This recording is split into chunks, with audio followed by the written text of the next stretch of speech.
Hey guys, welcome back to the Break Room Podcast, and it's our last episode of the year. Preemptive Happy New Year to everyone.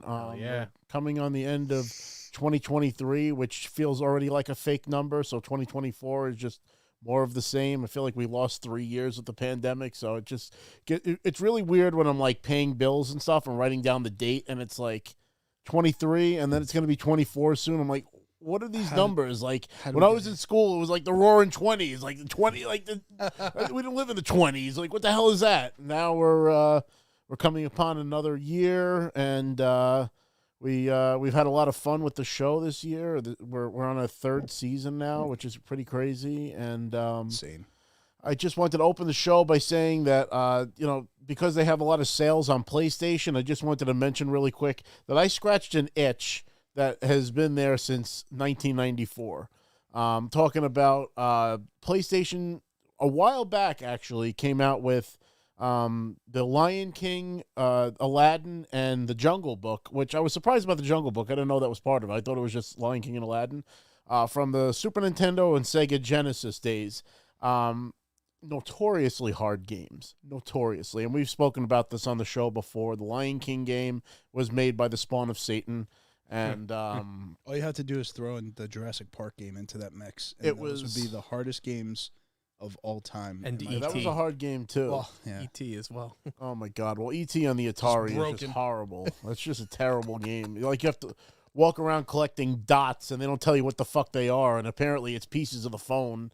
And then if you die, an internal clock that's not there keeps getting shorter and shorter. And if you die enough times, you physically can't win the game. But Lion King has been a bane in my existence my entire life, because that's my favorite Disney movie. I got that game back when the movie first came out because my parents got me everything that had to do with Lion King because I loved the movie so much.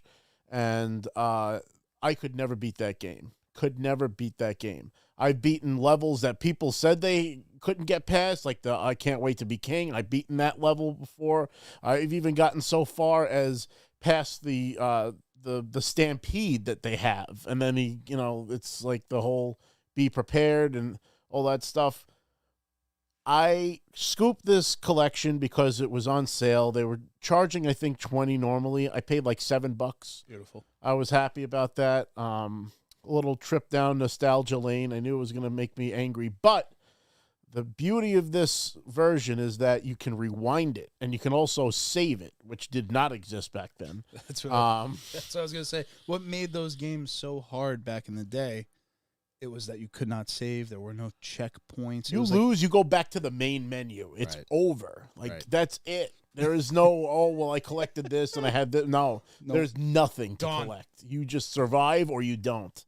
And let me tell you, that game gets so much fucking harder than even the parts that I thought were hard as a child, that, like, I don't know how they expected children to be able to play this game, let alone beat it. Like, it's relentless. Absolutely relentless. And I think what was actually even worse was the Jungle Book game, because I remember only beating the first level, and that was it. At least with the Lion King, I got, like, a couple levels in before, that was it.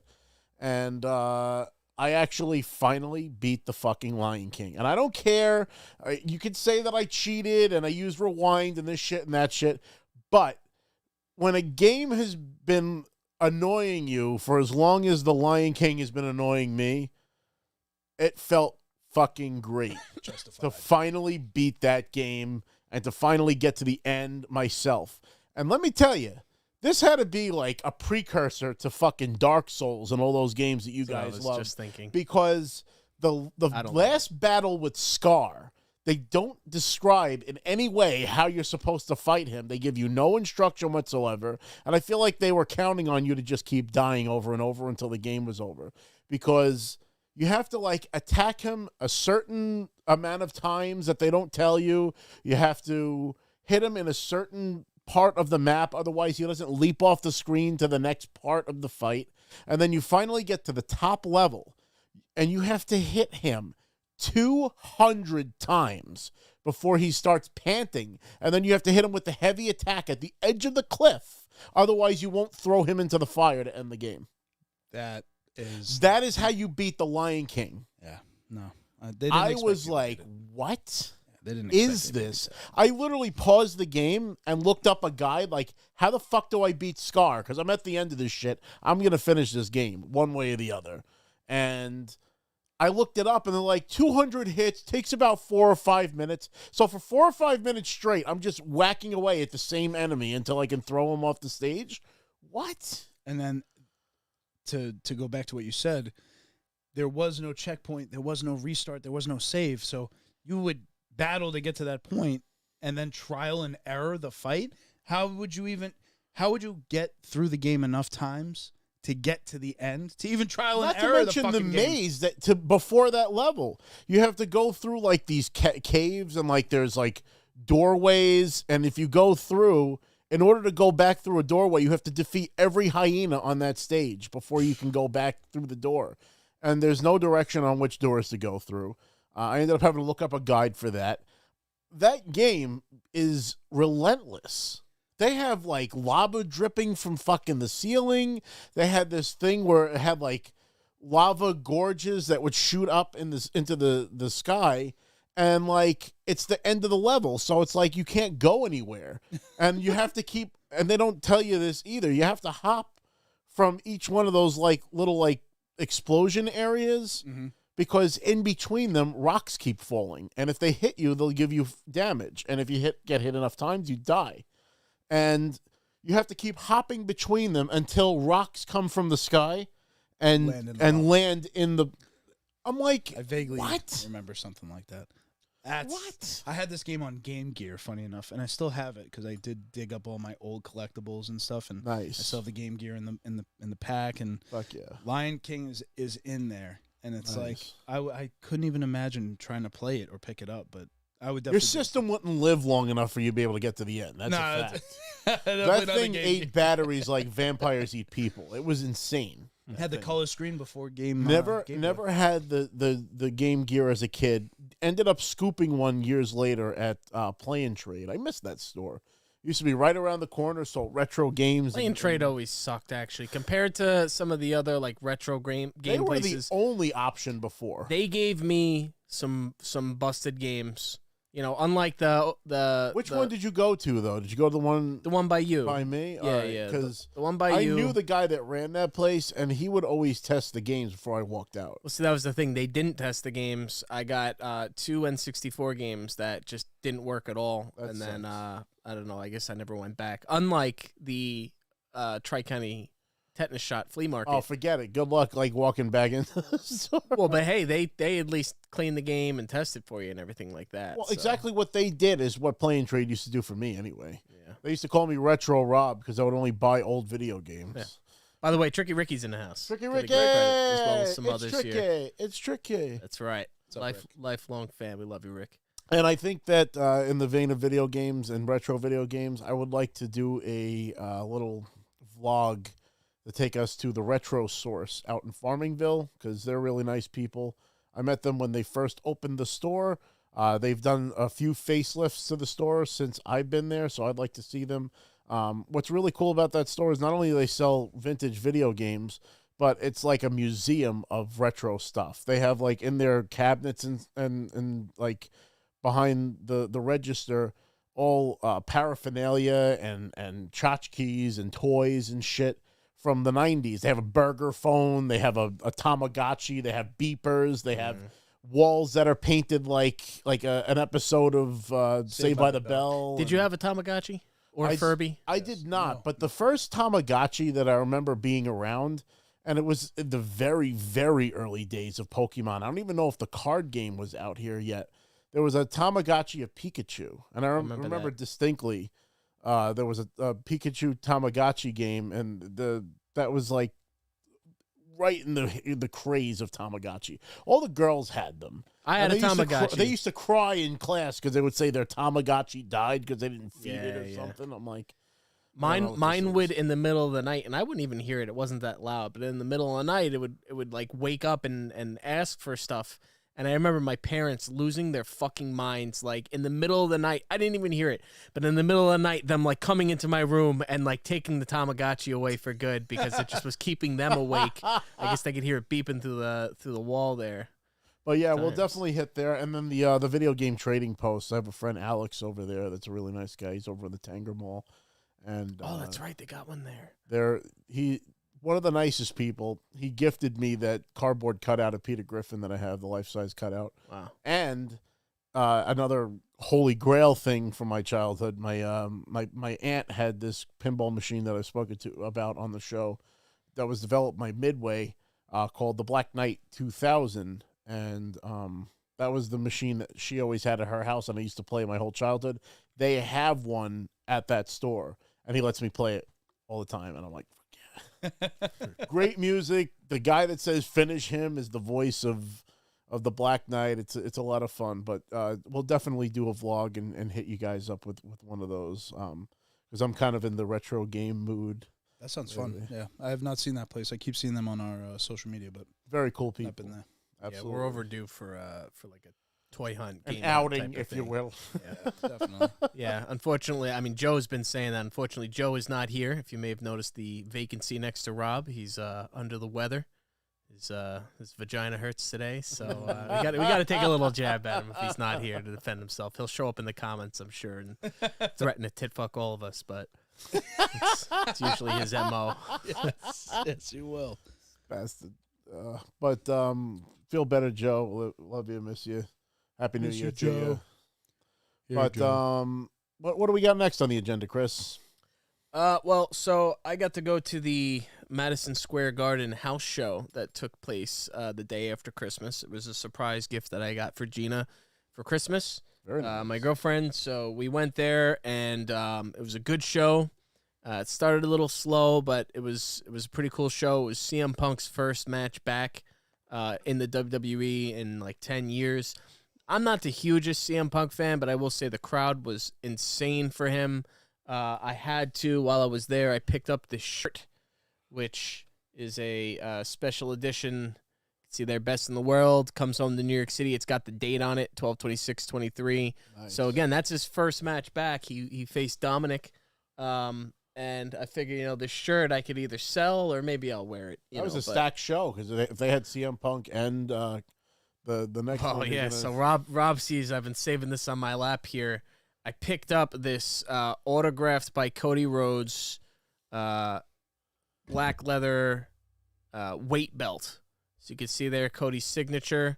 It was about $200, which I wouldn't normally spend, but I love Cody. I figured it's only going to get harder to get his autograph as time goes on. It's only going to get more expensive as time goes on. So this was the new addition to my collection. Very, very stoked about that. I love this thing. Speaking of autographs, and I'll run this by you guys. It's pricey. It's very pricey. It's $500 pricey. Jeez. But for what you're getting, I don't know. I'm on the fence about it. By the way, this means Rob's going to get it. Whatever it is, he doesn't want us. He doesn't want to bounce this off of us. He wants us to tell him it's okay. But I can't justify the money because I don't have that kind of money right now. They have on the WWE shop a signed Stone Cold Steve Austin vest with his autograph on it. That's cool. Oh, they also have the Smoking Skull belt signed by him for $800, which I really want because you can't really get Stone Cold's autograph easily. 800's pretty steep, but $500 for the vest, I feel like that would be like a specific thing. You'd have to frame it, you'd have to. Yeah, it would be like an accent piece because I've got the belt signed by a bunch of people. I don't need another belt, but I would if he does do that big event New York thing in March. I don't care if that's the only person I get to meet. I'm waiting online to get Stone Cold Steve Austin to sign my Gold Eagle. Yeah, I don't think the line is going to be so insane. I'll just be like, for him. I'm the fucking real life Peter Griffin. Somebody's they'll be camping out for that. They'll be camping out for that. Yeah, there's no way they won't. If that's it opens at 11 a.m. and they're going to be there the night before. We'll be there like 7 a.m. What? I'll get there 7 a.m. What? And just bring my chair. What? Sleep. Yeah. 2 chairs. But back to the show. It was pretty cool. CM Punk went against Shinsuke Nakamura in a Texas Bull rope match, which was pretty cool. Seeing Cody live. CM Punk went against Dominic. So that was, pretty interesting. Got to see Rhea Ripley live. She's so fucking hot. Even from, hundreds of yards away. just gravitational pull. She's that a real dude star. is lucky that gets to be with her. My Buddy God. Matthews. Yeah. He's definitely a lucky Blessed. man. But I mean, she's talented. She's a star. She went against two kind of, you knew she was gonna win. I don't want to say two jobbers, but it's Jabronis. her versus two jabronis. Jabronettes. I'm trying to think of what else happened there at the show. It was a long show. There was a lot of matches, but I had a lot of fun. It was fucking cool. Madison Square Garden's the best arena in the world, in my opinion. I got this thing. That's all I really got to say about that. And that's the bottom line. Yeah. So that was pretty cool. And then also Joe was set to talk about it a little bit, but Joe's going to the AEW show at Nassau Coliseum tomorrow, assuming that he's not still sick. So, yeah, that's really all that's going on in the wrestling world right now. Then what else we have on our list of things that we're talking about today here? It's the New Year's edition. Yeah, well, we got a bunch of New Year's stuff. We got to kind of recap the year. We could do a couple of things. One thing I did want to touch on because it happened before the Christmas episode, but did you guys see the Insomniac, Spider-Man 2 creator, developer got hacked and all the Wolverine development stuff is on the internet? I did. I saw some video footage of Wolverine, and he was slashing through people, and then I saw the comments. People were complaining, like, this is just Spider-Man, but Wolverine. And, I know your guys' opinion on the hack. That made me want to get this game more. It made me look forward to this game a little bit more. One of my gripes with Spider-Man is it's just too PG. He doesn't kill anybody. You throw someone off a building, they get caught in a web and they don't fall. Right. Whereas this, he was like full-blown fucking blades going through people's Fuck the people that chest. are criticizing the game. It's like judging an entire person based on the photo of their fucking embryo. Like, get the fuck out of here. Well, it's like when GTA was leaked and people were saying, bullshit. It doesn't look that good. And the good. people that pull this shit are the people that peek and see their fucking Christmas gifts beforehand. That's what it is. That's what these people are. They're impatient. They want everything. They want to hold the studios at ransom to make a name for themselves. Right. And at the end of the day, they're going to land themselves in serious legal trouble. I mean, look what happened with the GTA trailer guy. Isn't he like life He's in going to be in a something? hospital prison for the rest of his life. Right. He's 100% autistic. He's a whiz on the computer. He did the Rockstar hack while already in custody.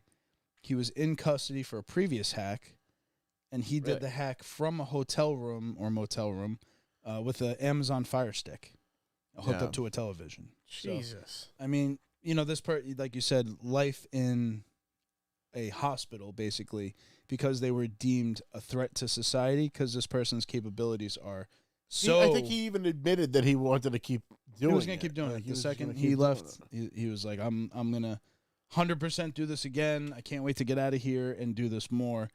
And because he's, autistic, he doesn't know what he's doing is wrong. Like, there's a lot, I think, kind of wrapped up in this whole thing. And I'm sure it just came with, for him, I don't know if it was a ransom, actually. I would be remiss if I said it wasn't, but I don't think the GTA thing was, but the Wolverine thing definitely was. That was perpetrated to hold the studio hostage. They wanted like $2 million or something. Yeah, a bunch of kids. It's bullshit. I just find it now. It's a bunch of internet fodder where people just say things to rile up everyone. Because of course, everyone knows when they look at it point blank, like this isn't the game. This isn't even close to the game. But when you put that comment out there, that post to get more people to comment and argue, it's like incite rioting. It's like we're going to incite this riot because we're going to keep saying, look how bad this looks. And we know the response we're going to get. Everybody's going to come back at us like, no, you're fucking stupid. It's only 6 months into they know what they're doing. It's just it's one thing if it was like the Sonic thing where like they're putting out trailers and the shit looks terrible. Right. But that's the studio putting that out. And then it's the feedback of the internet. In that particular case, the internet worked in the favor because we got a better product and I think everybody was happy with it. That's a rare thing though that happens. Is a rare thing, they did take the feedback and they improved Sonic and it got pretty decent reviews, my understanding. But that's a good point. Also with the whole hacking thing, GTA, I believe Rockstar was like hacked again because there was this like dump of information that was saying that there was supposed to be like 8 different DLC packs for single player, but they shelved that indefinitely or killed it for GTA Online, and then people were complaining like, "Oh, GTA Online sucks. They should have never done it. What would GTA be like without GTA Online?" Which is just stupid take. But that's the thing is, it's one thing when you leak like footage and gameplay. It's another thing like when you're leaking like what the executives are talking about and what's going on behind the scenes and decisions that are being made. Because with the Insomniac hack, emails, addresses, all the developers' personal info is even worse. Yeah, it's even more than just at face value. Oh, the video game and the video game footage or the engine. There's they were also behind saying, all this shit. And nobody wins in that kind of case. It's not like, oh, well, we got one up on. These people are creating a product to make you happy, and you're just ruining it on purpose. It's video games and movies are two things you don't want to see. I'd rather see no trailer and the game came out, and then I get to experience it. You don't want to see how they're made. You don't want to know. It's so fucking hard and grindy and meticulous, and there's so many levels and layers to putting the game together. You just don't even want to know because it's so complex. The only thing for us is we sit on the outside going, I want GTA 6. I want Red Dead 2. I want. We don't care how long it takes. We don't give them the time that's needed to come out with the masterpieces. You want to talk about Rockstar canceling single-player DLC, it's because the scope of Red Dead 2 kept growing and growing and growing. They wanted a game that was epic, a masterpiece video game. They didn't need to. If you look at GTA Online, it wasn't getting single-player quality Rockstar-level content all the time. It was getting drips and drabs and improvements and tweaks. Slow. Only 10 years later does it look like it should. Red Dead 2 looks still next-gen if you play it on PS5 today at 30 frames per second. To get to that level, to push those systems, they need all their assets. They need their best people. You can't come out with all these little and DLCs. They had sufficient time to put the game out too, because they're known for a level of excellence. Yes. Whereas the bar you look at something like Cyberpunk, where they were pressured to put out a product too early, and the game suffered. Great example, Rob. Yeah. That is a fantastic example for what you don't do. Rockstar is going to take their time, as much time as they need, and we should welcome them taking as much time as they're taking, because the product that we get will exceed all expectations and will have a lifespan that will be 10 years. It will be infinite. You could turn on, I keep seeing the re-release of the previous Grand Theft Autos, and people keep picking them up and playing them because they're still fucking awesome. They're still fun to play, still great stories, still well-built games, pieces of art, not, as Chris likes to say, jizz rags that just yearly releases and you jerk off and you throw it away. It's gone. Thank you. These continue to be great games. You could boot up any single one from the beginning, and it holds up to this day. So. That's the problem. Is nowadays people would rather play a game like Call of Duty that comes out every single year, and it's only good for 1 year, and you're not just spending $60. You're spending like $80 all said and done at least to play a game for, really, you're not even playing it throughout the year. You're playing it for a few months, so you're not getting really your money's worth when you play these games. But, unfortunately, that's the cycle, and that's where games like Assassin's Creed suffered, because Assassin's Creed used to be like a marquee game, but they just oversaturated the market with Assassin's 2, 3, 4, 5, 6, and then, after the third one, it starts getting a little bit much. So I would rather them take the 10 years or whatever, 15 years even, to develop a very solid game that I'm going to continue to play for 10 years versus, coming out with a game every year, churning them out. It's just a jizz rag game. Once you're done with it. It's gone. It's in the garbage. It's relegated to a bin, in GameStop where nobody buys it.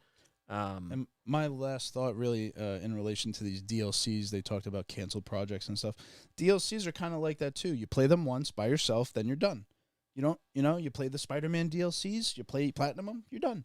GTA Online, constantly coming back, constantly getting back into the groove of whatever comes about. We tend to find other things to do with our time as well, new ways to manipulate the game in a sense. We've discovered another new fun thing, a new fun trick, as Chris has come up with, disguising himself as the valet. Even something as simple as this late in the game, still having something to spend $17 million on in game. Oh, right. You know what I mean? Because that's considered a decent amount of chunk change in that game. Yeah. And like we established the new business with the tow truck and the acid business and all that kind of stuff. Like there's like things to do like constantly, and they're constantly pumping more and more content into that, and that speaks to the longevity factor, because it's true. We get a lot of games that like Jedi Survivor. I deleted from my system. I'll probably never play that game again. Yeah. And I was very, disappointed in that, because I played the shit out of the first one and I platinumed it, and I feel like this has been the year of disappointing games, because maybe not disappointing, but underwhelming. Perhaps. True. Because like even with Jedi Survivor, I felt like it didn't hit the mark. And then even Mortal Kombat, the story mode was great, because the stories are always great in Mortal Kombat, but the replayability was just not there. They had like the crypt before. They had a lot of stuff that drove the game forward.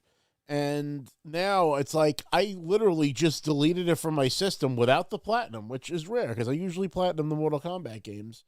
To download, because I just purchased another one on sale.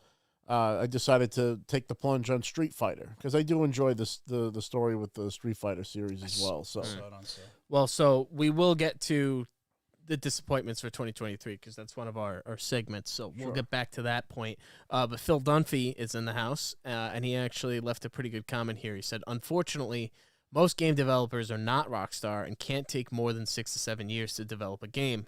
If GTA 5 Online wasn't so successful, GTA 6 would already be out." I don't believe that. The only reason I don't believe that is because Red Dead 2 is what it is. Right. I don't know why there's always that gap of like, well, Rockstar makes GTA. Rockstar also makes Red Dead, and because it's one large studio now, and I can understand, I guess, why people would think this, but Rockstar used to be separate studios. Used to be Rockstar North. Used to have San Diego or San Francisco. Right. And after GTA 5 wrapped and they were developing Red Dead 2 in full development, they came to this understanding that they needed every asset they had. Folded it all. So there were games like Agent in the works, I believe in San Diego, and they said, "Guys, you're done with that. Come on. We need you for this. We need your skill set to do this game." And Red Dead 2, to me, because it's not only Red Dead 2, it's also the online, that required the 6-7 year cycle anyway. So even if you're in the background developing GTA 6, you can't do GTA 6 and Red Dead 2 simultaneously. You wouldn't launch them in the same window. So if GTA 5 came out in, 2013? I'm trying to remember now. 10 years. 5 years later, 2018 is Red Dead 2. Was Max Payne in between there too? We got Max Payne 3. We got Max Payne 3 right before GTA 5. I remember playing the absolute hell out of Max Payne online before we got 5. But Red Dead 2 is 5 years later, and now we're 5 years from that, and they're needing the extra 2, definitely, the 6 or 7 to get GTA 5 to where they think it needs to be. But I just feel like there's a dismissal of like, well, they focus so much on GTA Online, everything else suffered. And I'm just like, there's nothing really to support that, because if you play Red Dead 2, it is the most impressive game because of the level of subtlety that was added beyond what was in GTA 5. The ability to converse with NPCs, the animations, and the just style in which the natural movement that you see, because I've been playing 5 and I've been playing Red Dead 2, so I'm starting to see those like obvious like differences. But I just feel like it just gets shelved that Red Dead 2 is so good and took every effort that they had. How could GTA 6 have happened already? I don't see how it could have happened already. Yeah, I mean, I think there is something to it that GTA Online being so good and continuously engaging and having such a high player count has freed them up to take the time to make GTA 6 to a degree. But I don't think that they sacrificed the progress of GTA 6 because of GTA Online. I don't look at it like that. I think that it freed them up to focus more efforts. And then Adam AK, also in the house, great commentary, said Call of Duty is an example. If they released a new game every 3 to 4 years with massive updates, they would be just as successful than releasing a game every year and pissing off fans. And I agree. If imagine Call of Duty came out every 2 or 3 or 4 years and you were able to really realize the improvements. What happens is they do improve it little by little. Sometimes really they don't change that much at all. And it feels like you're playing the same game. So you can't really appreciate those improvements. But if you have 3 or 4 years worth of improvement, you're gonna feel it. So I agree entirely. Phil says, you just pointed out that Rockstar has several studios spread across the world. It doesn't take away from how talented they are. Well, no, do they still have them? It's just one large studio, though. But they close down the locations? No, they don't all have to work at one, but it's just that they're working in unison, but they still have studios across the world. Edinburgh, San Diego, I forgot the other. I'm sure different teams are working on different things. I know New York, Bethpage has the motion capture. Right. But it is one large studio now, all focused in on a singular project. Yeah, I would love to see more games take that approach, that they had more time between them, but at the same point, there's that whole legal marketing lawyer aspect to churning these things out. So, what the fuck do we know? Even we're just Fortnite opinions. is a great example of like building upon an original game, because you look at the original Fortnite, it's a far cry from what it is today. I mean, I disagree. The amount of game modes that are available, and something that I actually discovered because I was setting my friend Mandy up for Fortnite. She wants to start playing. And we found a Peter and Lois versus zone, where somebody made a custom world where like the walls are it's like a giant arena. They have animated Peter and Lois, and then they have the rest of the family members. You can grab any weapon and like 1v1 each other inside this little like lit up arena. It's like red and blue. It's awesome. And that's just a private game mode that you can invite only people in your party or whatever. There's the Lego building aspect of it now, so that's kind of like Minecraft with Legos. They've got the zero build, which honestly is the best gameplay experience, because the building is honestly what turned me off to the game in the first place. Because it wasn't a bad game, per se. It's like any other game like it, like Apex and PUBG, where you're getting players dropped into an area. You have to, scrounge for weapons and stuff and coordinate as a team. It's a formula that clearly works. I think what sets Fortnite apart is the licenses that they were able to acquire, and the fact that you're in a server with, Ghost Rider, and then Rick and Morty and Darth Vader and Deadpool, and it's like all these people are in one game. I mean, they even have Eminem, The Weeknd. Like, the people that are in this game will surprise you sometimes. He was able to scoop his doppelganger over there. He got John Wick. I wish you didn't hate it so much, because I wanted you to scoop the Obi-Wan Kenobi when you had the chance. We could have had a podcast squad. Yeah, no, I'm sorry, but I fucking hate that game. I really hate that game. Have you played it recently though? Without the build, without all the shit. Chris is entrenched, dude. He's dug in. That's it. Listen, I've said it. I will go to Imperial Orchid. I will go to All American Burger, and I will watch Donnie Brasco all in the same day. I will do heroin before I play Fortnite. The only reason anybody's playing that fucking game is because it's like the Funko Pop of video games. They come out with new skins, and people, I gotta have that. Gotta play. I mean, look, you would be a fool not to play with Peter Griffin. It would be a missed opportunity.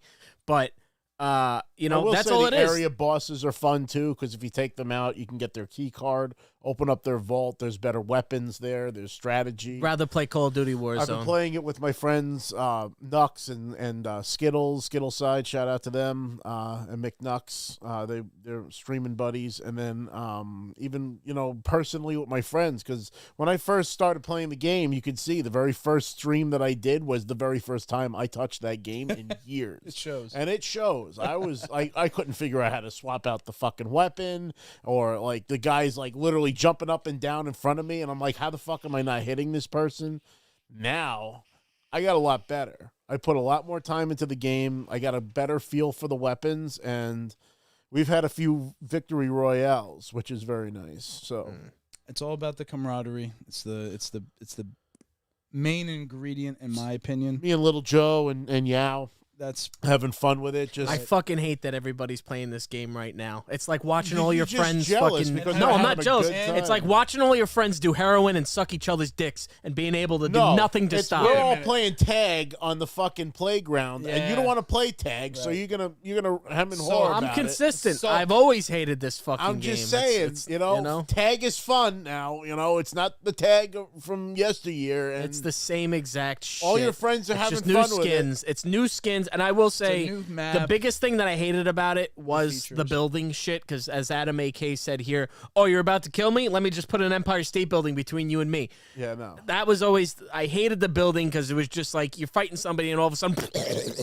some shit's just built in front of you. I hated 75% of my ire with the game, and if 75% of my ire with the game is gone now, and I can enjoy the aspects that I actually did enjoy, you know. I hate the graphics. I hate the way it looks. The animated versions. I hate it. I hate the way it looks. I played World of Warcraft hot and heavy for years. In fact, I'll actually go into that in a But World of Warcraft has a reason for looking like that. MMOs have to have scaled back graphics because they have scale. You know, they have a massive map. You realize how big these maps are in Fortnite? They're huge. Yeah, but that's why. And they're dropping 100 people in there at the same time. I know. I fucking hate cross-platform. And it's free. It's free. That's always what everybody says. And just it's like, free. oh, American. Oh, it's cheap. It's cheap. It doesn't make it good. It's free, meaning it's easy to try. It's free, but it's really not because you have these kids spending their parents' money on skins and V-Bucks. They don't make you better. They do make you better. Rob ranked up fucking buying it. It doesn't improve the skill level. It doesn't make you have better weapons. It improves access to shit. Nothing. Nothing. The only if I want to look like Peter Griffin, that's about it. You can only scavenge for the best weapons on the map. The only way to get weapons is on the map. Everything is cosmetic. The only thing you would spend money on is to look like Obi-Wan Kenobi. But if you don't give a fuck what you look like, it's a free game. Yeah. It's free. It looks like it's a fucking free game. Free. Hate that game. I hate it. I'm sorry. You know, I'm not, and I don't begrudge it. You guys want to play it, you can play it. You know, I won't even say nothing. And then it's Chris, come on, Chris. Kids. It's accessible for kids because it's like, all right, well, my parents just spent $600 on this game system. What games can we put on there? That's free. No blood. And it's a game for children. Is what it is. It's a game for kids. It's an arcade shooter. It's arcade. Yeah. It's literally, oh, here's a free game. Sorry, I hate it. I'll never play it. You know, I don't know. They got dumb blind lucky. I got to be honest, because Fortnite was a completely different game when it launched. When it launched in its alpha and beta, it was a building tower defense zombie game. Yep. So that was the whole purpose in the building system and all that shit they created for this game. I played the beta. I was really hyped on this coming out. I was like, oh, this will be so much fun. You know, do like zombie mode, but kind of Minecraft. We could build a tower and have all these defense systems and all this shit. That lasted, like, I think 6 months. PUBG had come out. Battle Royale. Better game. Battle Royale had... PUBG was the better game. It should have lived. Fortnite should have died. Everybody should be playing PUBG right now. Warzone killed PUBG. PUBG was already dead. Warzone stole everything from it. But it's fair. When Battle Royale launched, they pivoted to that. And they just wanted to see, well, we'll see. We'll see what happens. And they somehow accidentally tripped and fell into the biggest bag of money in video game history because, skins. I don't know how they get all these partnerships. It's the Funko Pop effect is what it is. They're getting them because of the level of their popularity. They realize how many eyes are on that shit. And they all get the way money. down to like when the fucking Disney Star Wars movies came out, there was literally a specific hologram message from Emperor Palpatine that only existed in that game. You had to play that game to get the message, and the message pertained to the fucking movie. I'd never seen anything like it. Wow. Yeah, it's the Funko Pop effect, you know? It's like, this isn't that good. You know, it looks like a cheap piece of shit. Oh, but there's Iron Man, fucking rare Iron Man that I've never seen. I gotta have that. That's how they get you. You know, it's something that's made at scale. It's not that good. It's not that quality. It's how the game is maintained, similar to Grand Theft Auto Online with shark cards. The only way to continue something like that is that the community keeps investing in the game, because otherwise GTA is free. Everything with GTA Online, free. You can obtain everything as long as you can acquire enough money through doing missions, and sometimes it's a grind. But the thing with Fortnite is you can't get any of this stuff without paying for it. You have to buy these skins if you want them. So you can't unlock them.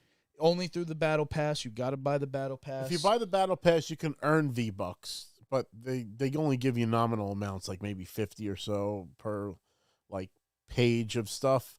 But whatchamacallit, the Fortnite streams have been going really well. Been having a lot of fun with them. You know, I got no complaints about them. And now that I've been putting in personal time in it, I gotten a little better. So hopefully I'm putting out better streams for people. And I'm trying to commit to Wednesday evenings to do a Peter stream. Nice. That's good. Everybody loves that. They love watching out there. Yeah. Hey, Peter. Definitely. We got a lot of people in here that are give them some Peter. Yeah, you go. Yeah, to the 15 people there. Hey, thank you. We love you. Yeah. Tell your friends. Hit that subscribe button. I love when I still see comments on the show that'll be like, "Wait, is that the real life Peter Griffin?" No. It's just another fat white guy with a podcast. Correct. I never heard his real voice before. It's great. Welcome to the break room. Some more in the comments here. Adam AK mentioned that he said that you had a half-mile sniper shot kill last night. I did. Nice. Good for you. It was a beautiful shot too, because like I could see the flash from the distance, because they were aiming down barrel at us, and I just bring it up and pow, and their shit just explodes everywhere, because I must have been the last person on their team. Beautiful. Just exploded. Beautiful. It was great. Where are the clips? We got to see this. Yeah, I was playing it off stream, of course. You know, it's Chris's. You know what Chris's biggest fear is? He'd like playing enjoying it. Yeah, false. I'm always willing to admit when I'm wrong. Like, I've changed my opinion on Del Fuego. I used to think Del Fuego sucked, and now I'm a fan of Del Fuego. Chris, will you play it if I give Elden Ring? We just had to endure you saying it sucked while it didn't. Shot. Didn't get. I don't know what it would take for me to get that. I would want like money to play that game. If I downloaded Skyrim and started streaming Skyrim, would you play Fortnite? No, it wouldn't do it for me. You wouldn't do it? It's like my skin crawls. You know how much I hate. You know what it is too? It's Skyrim. like, because I remember when PUBG came out and it almost became like PUBG or Fortnite, and then I played Fortnite. I'm like, fuck this. And I don't know. I'm resentful. We need to find an equal and level of suffering. And I'm fucking tired of the Unreal Engine. I'm sorry. I'm fucking sick and tired of the Unreal Engine. It's fucking ubiquitous. Every game now is the Unreal Engine, and I get it. I know. And RoboCop is a good. It looks great. It's a good Unreal Engine game.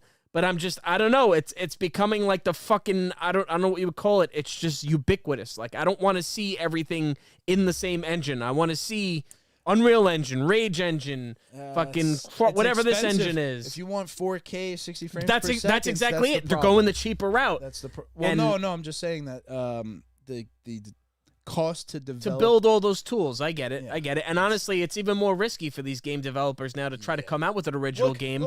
Gamers are so cruel. What was the day after tomorrow? Whatever the hell the name of the game is. Yeah, that's good enough. Like the studio closed down in 4 days because the fan reception was so bad. The ratings will just be like, fuck you, fuck you, fuck you, fuck you. Yeah. I get it. But, you know, I feel, I don't want to say dangerous. I don't think it's dangerous. I think it's just a sacrifice, and we're not even going to see it or realize it until time goes on, and then everyone will be like, oh, Chris, I guess was right.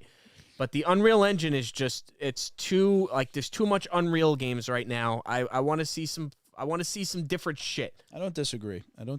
It's been a slow cycle, I would say.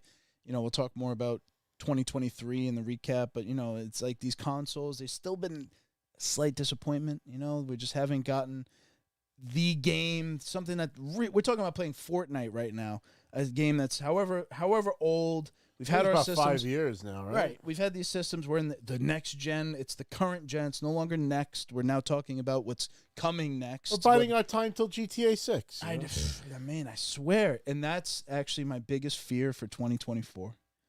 That we're just sitting and waiting, and it's just more hacks and more bullshit, and we get another. Hopefully, we get at least 2 more trailers, but I won't go too far into it. But it's been a slow year.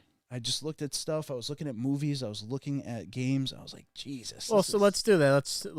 That's one of our segments for tonight. So let's do a look back in the year of 2023. We'll start with games, and then we could maybe do like movies or series. And we will ask for your help in the comments there, because we're gonna forget a bunch. We're fucking. Oh yeah, fucking. You see that, and I can't escape. And Little Joe's in the chat now. Play Fortnite. That's my fucking problem. Is I can't even peacefully just not play it. It's the come on, Chris. Like, you guys want me to fucking go into the opium den with you to play with us. Right. It's like, come on. And we're not trying to make you buy fucking Call of Duty 12 for the 17th time in a row. It literally costs you nothing to play. How big is the file to fucking install in your system? About 50 gigs? 50, yeah. Fucking game. I fucking hate that game. And if I play that game, it's going to be against my fucking will. And I'm going to be better than everyone. I'm going to get all the fucking kills. Now I know I can kill everybody. I know I'd be good at it. But I hate the way that it looks. It's made for children. If I'm playing a war game, I want it to look at least a little bit realistic. It's not war. It is war. You got guns. It's war. You're killing people. We're not simulating Vietnam. Yeah, well, exactly. It's not war. It's like laser tag with your fucking friends at the fucking kids park. I hate that fucking game. Kids hate games too. They're video games. And then everyone's like, "Oh, well, you didn't play it. I played it. I fucking hate it."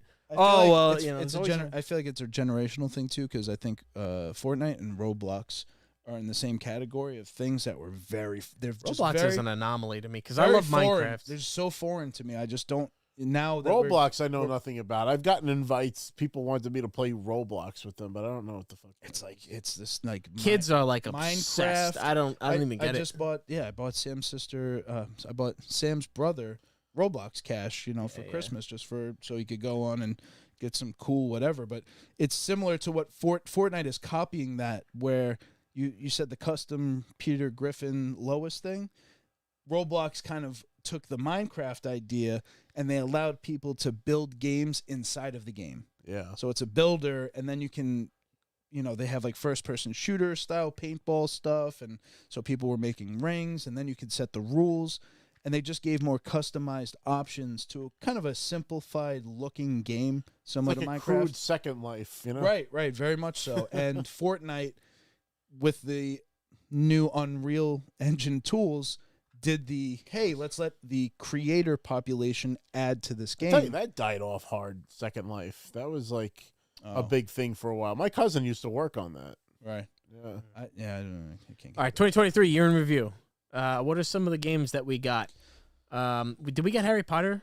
Yes, we got Harry Potter 2023. Harry Potter was a solid game. I think that it was a new IP. It was, or at least, in terms of video games or Harry Potter, it was a new foray. We didn't really have a good, solid Harry Potter game. I think like the Lego games were like the most we really got. Those are the best, and I did play the ones on PlayStation 1 and 2, and as cheesy as they were, I did enjoy them in the time. I don't think they'd be playable. But this game is like a whole new behemoth. They have their own new engine, that we haven't seen.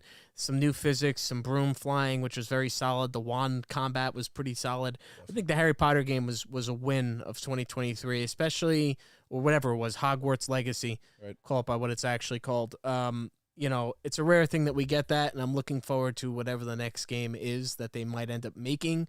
I don't know if it'll be a sequel, and now you're out of school, or what. They did make a separate Quidditch game. That was one of the biggest gripes, was that they didn't have Quidditch in it, but apparently they have a Quidditch game that they came out with. Is it out now? I think it might be, or it's coming. I know that they announced it. So we had Harry Potter. We had Star Wars wise. We had what was the name of that? We had Jedi Survivor with Cal Kestis. Initially, everybody loved. Kind of. The story was fun, but like the after game, doing all these quests and shit, that kind of threw me off. The having to collect every plant so you grow this garden. I'm like, all right, I never beat it. I finished the story, but after I had finished it, I felt like, all right, I'm kind of done. Like, I don't want to. Felt like Forrest Gump after running for fucking 2 years. Like, kind of tired. I'm gonna go home now. The combat was pretty good. The combat was pretty good. I think the saber combat. It was probably some of the most fluid combat we've seen in a Star Wars game. It's just graphically subpar, though, especially at launch. See, I didn't think so. I know you had the problem with the HDR. The black levels on. Yeah, that was you all just had to like bring it a spec up, and then it worked. I'm just saying that was just one thing, but it was definitely even in some of the animation. At first, you just see like clipping and weird anomalies that should not be there. I will say that this year I've seen more like title games crash my system than any other. Yeah, blue screen. Because I got the Jedi Survivor crashed my system a few times that I had to like reboot the whole thing. Same thing with Spider-Man. Spider-Man kept crashing on me too. Really? Well, so Phil Dunphy just mentioned Jedi Survivor performance was awful. I started it, played 2 hours, and turned it off for good. I platinumed the first one. Right. I never actually played the first one, so that was something good. that I think didn't help when I played this one because I just didn't care. Cal Kestis to me, I was just like twerp. I don't know. I didn't seem like a twerp to me. I just couldn't take him seriously. Rogue One. I will say, though, I met Deborah Wilson, who plays his master, and she was also on Mad TV back in the day. Oh, yeah, yeah. And she was an absolute sweetheart. Might Speaking still of have that things clip we in did here. this year, Brooklyn Comic-Con, she was a peach. And she did an ad for our podcast. I think I might have it in one of these. You I have don't it know. I could try Probably to has no audio or something. I'll have the audio, but I don't know which one it is. I have video 1 and video 2, so it could be one or the other. I think it's video 1, because video 2 is probably Steve Bloom, because I did that one second. Yeah.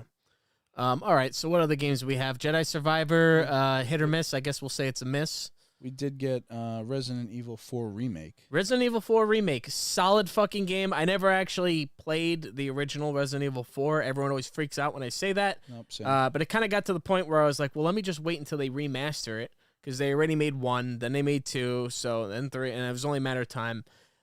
Resident Evil 4 was fucking solid. I think it was a very, very solid game. I was okay with it being in contention for Game of the Year, even though it was a remake or remaster.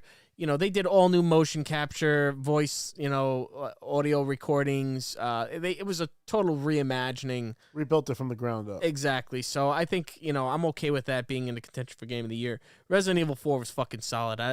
I think that's an open and shut. I got no opinion case. one way or the other. So Well, you never didn't really play that played all? the Resident Evil games, right? Oh, that's No, right. That's right. That was the Not thing. really a Resident Evil guy. Crazy. Just It's never was. It's excellent.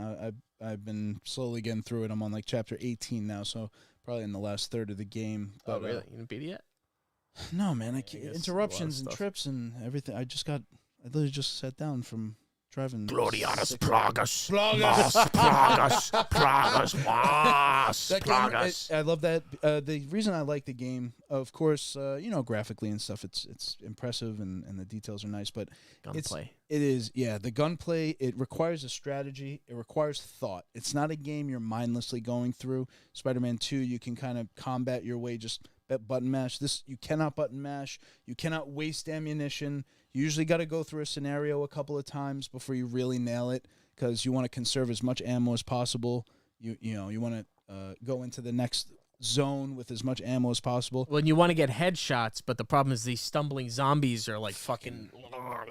Even when they get close, you think you'll wait, and then they twitch their head. Yeah, even they're more. like they're Yeah. jerky. They'll run towards you. So Definitely. it's you can't just like auto aim, point and shoot. You really have to. It requires accuracy. Definitely. So I like that. I like that about the game. It's what engages me is the difficulty.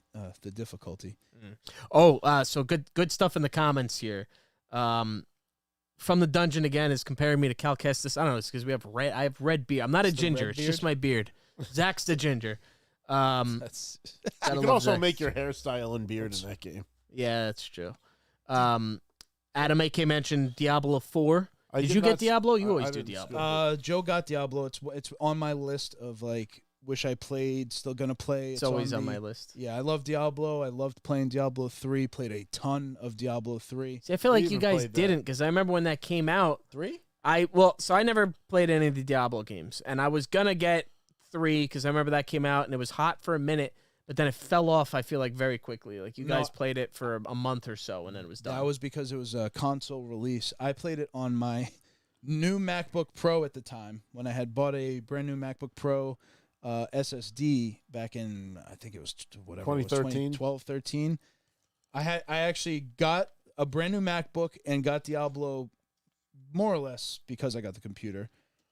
And then Apple came out with the new computer, and I had to uninstall the game and then go swap my So computer. I'll But actually anyway, make you laugh because I started playing World of Warcraft again, and the Blizzard friend list is there, and it says that you haven't been online in 7 years, but we've been friends on there since 2013. nice. So that's got to be the Diablo days when we were playing that shit. So I was 100% like, that's was. why I was like 2013 because I got the proof of the pudding today. Oh, that's so funny. On the Blizzard Oh, thing. that's also terrible. 7, really? 7 years is the last time you logged into your My Blizzard Blizzard? social account. That doesn't feel right. I've played StarCraft after that. I got to look at that now. Unless you're not logged in. It's weird.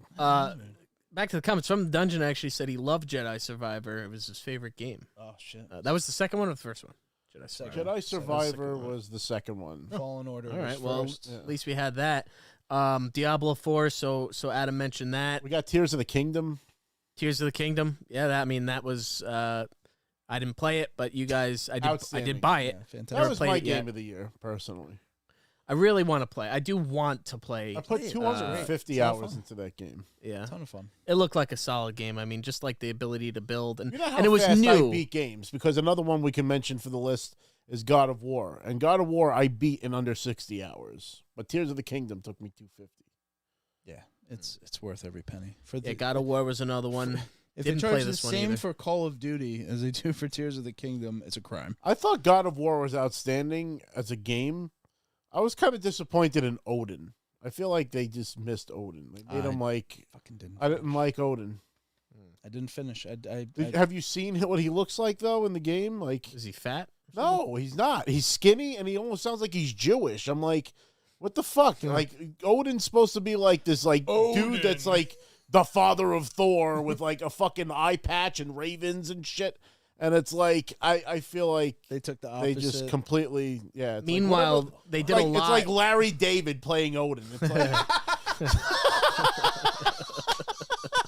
That's fucking great. Meanwhile, they spent a lot of time making. What was the villain from the one before? The guy who has the vulnerability to mistletoe. Tyr? Was it Tyr? No, the guy who can't feel pain. What's his name? Oh fuck! Shit. I wanted to say Balder, but it's Not Balder. No, I thought Balder was the one he fought in the beginning. No, he's the one that he fights in the first one. Is it Tyr? No, Is Tyr the one he carries on the his head? hip. fuck. Comments, help us out. What was the name of the villain from God of War? Wait, what was the first Well, one? he It was wasn't a just called villain. God The of War. head. The head was never. No, not his the own. head. I'm talking about the guy that they fight that can't feel pain. That's what's That's her Balder. name. It is Balder. Yeah, yeah. Balder. They did a really good job, I feel like, on his character. Well, if you look at the long story, they're actually telling the story of Ragnarok, because Right. in the story of Ragnarok, Balder is kind of like their Achilles and like can't be like hurt. His mother made a deal with the And gods that yew- nothing and the could kill yew, him except like, for basically was that mistletoe. the mistletoe Yeah. gets hit with an arrow, and like I think in his ankle, Yeah. and like That's where it that's what was. kills him and starts Ragnarok. That's the event that causes Ragnarok, and then it's basically the gods and the men and the monsters all fight in this huge war. Everybody dies, and then from Yggdrasil, the world tree, a man and a woman are born, and they repopulate and restart the entire universe. And that's how the Christians got the Norse Adam and people to convert to Catholicism, saying that Adam and Eve were the ones born of Yggdrasil. Catholicism or Christianity. Christianity, whatever. Took a while for them to convert to Took them Catholicism. few We're going to the 100,000 history. years. Gotta love Dan Carlin, hardcore history. So God of War was another one. Didn't play that one. They're coming out with the DLC for that, aren't they? It's funny. I'm looking at a list and I'm so confused because I see Dragon Ball Z Kakarot January of 2023. We're getting a new Budokai Tenkaichi. No. Did Kakarot come out this year? Did you play Kakarot? Kakarot's last year or year before. Well, if January is pretty much a year ago, so Maybe I'm looking at the wrong list because No, Kakarot was fantastic. That was another one I platinumed. I played the shit out of Kakarot. Did everything you could. I think it was one of my. It was on my PlayStation Wrapped as like one of my most, or it was my most played game. Damn, I gotta look that up. So while you search that, some of the comments. Fluffy, welcome back. Fluffy said love Resident Evil 4, and also mentioned Baldur's Gate. Which Baldur's Gate is one none of us on the show have played. Nope. which is a shame because I'd heard love it's to. excellent. If it's on sale, I'll consider, because I'm not really a turn-based combat kind of guy, but people have been telling me that it's like D&D. Yeah, you play D&D. I figured it would kind of be It's more like than rolling Skyrim. dice, it's role playing, it's all that stuff. And what's crazy is like you can create a character and play it completely different game each time you play it, because I feel whatever like it would- your decisions are like have a huge impact on the story and how you interact with people. I wonder though, like how much, because so many of these games that say that all the way down to you can choose to romance somebody or you can choose to kill them. And it changes the whole fucking story. So many games though, like they give you the illusion of like choice and consequence. But then like no matter what, you could save the game and replay the same scenario 4 different times and choose all different options, and it ends up being like the same thing happens no matter what. You know what I mean? Was reading about the game and the things that I saw related to that, I was thinking of you because I know how you love to try to do every scenario. You'll do that. You'll save.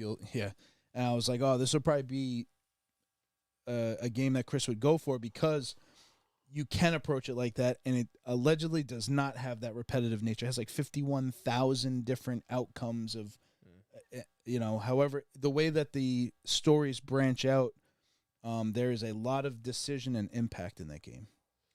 Yeah, definitely. That's on the list there. From the Dungeon mentions the AEW game, and he said that it blew chunks, which that was like that's actually like a significant happening, because the AEW game was in develop for quite a long time, and a lot of people felt like this is gonna help legitimize them as a wrestling company, and put them on the map, and they'll make a bunch of money off of it. And I'm pretty sure they apparently, what the hell do we know, lost a lot of money on that game.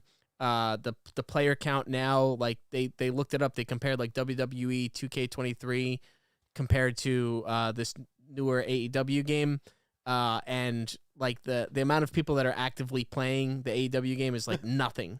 It came out, it was a little arcadey, a little cheesy looking. I think it was underwhelming. It was kind of a fart in a hurricane. And, it was kind of a bust, I guess. I didn't play it myself. I will say that the WWE 2K23 game wasn't bad. Yeah. My niece actually became a huge wrestling fan, apparently, right under my radar, because when she comes over, that's like the game she requests to play, because we created a little wrestling character, and we'll set her up with matches against people, and she wants to fight the people that I think are cute, and it's very funny. And they got Peter Griffin in there. You could play as Peter. I do. So we created Peter. Should do a stream with that. She makes me fight people and stuff, and and it's if she's losing or something, or she loses, I'll go back and kick the shit out of whoever beat her. But she's been doing good. She's won some matches on her own. She was having fun with the Spider-Man game for a little while until I deleted it because I needed room for Fortnite on my system. But she was swinging around the city having fun with that stuff. So, I will say that, while they may not be as impactful as the wrestling games of old, they're still getting a lot of fans. I enjoyed it, and it kind of fell off because other games came out, but I would like to get back to the 2K23. We had a lot of fun playing that. Hopefully they fixed the online. I remember that was the online was a little unstable. And I liked it in that if somebody quit out, you would face a bot instead of the whole match just ending. Nobody wants to face the bots, but it's better than, the match just ending. But yeah, 2K23 was WWE 2K23 was a pretty good one. What else do we have here in the comments? I want to say Final Fantasy 15 deserves a shout out. Or was it 16? That came out this year? 16, I think. Well, Joe's playing that right now, right? Phil. No, Joe's not playing the new one.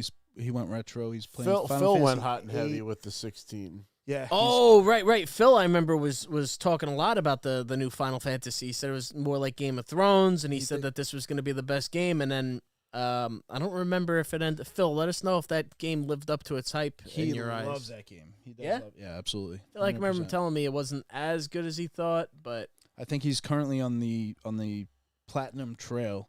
Yeah. He's trying to get there. It's a grind, but he's putting forth his best effort. He sent like a few screenshots. It looks amazing. It looks very, very good.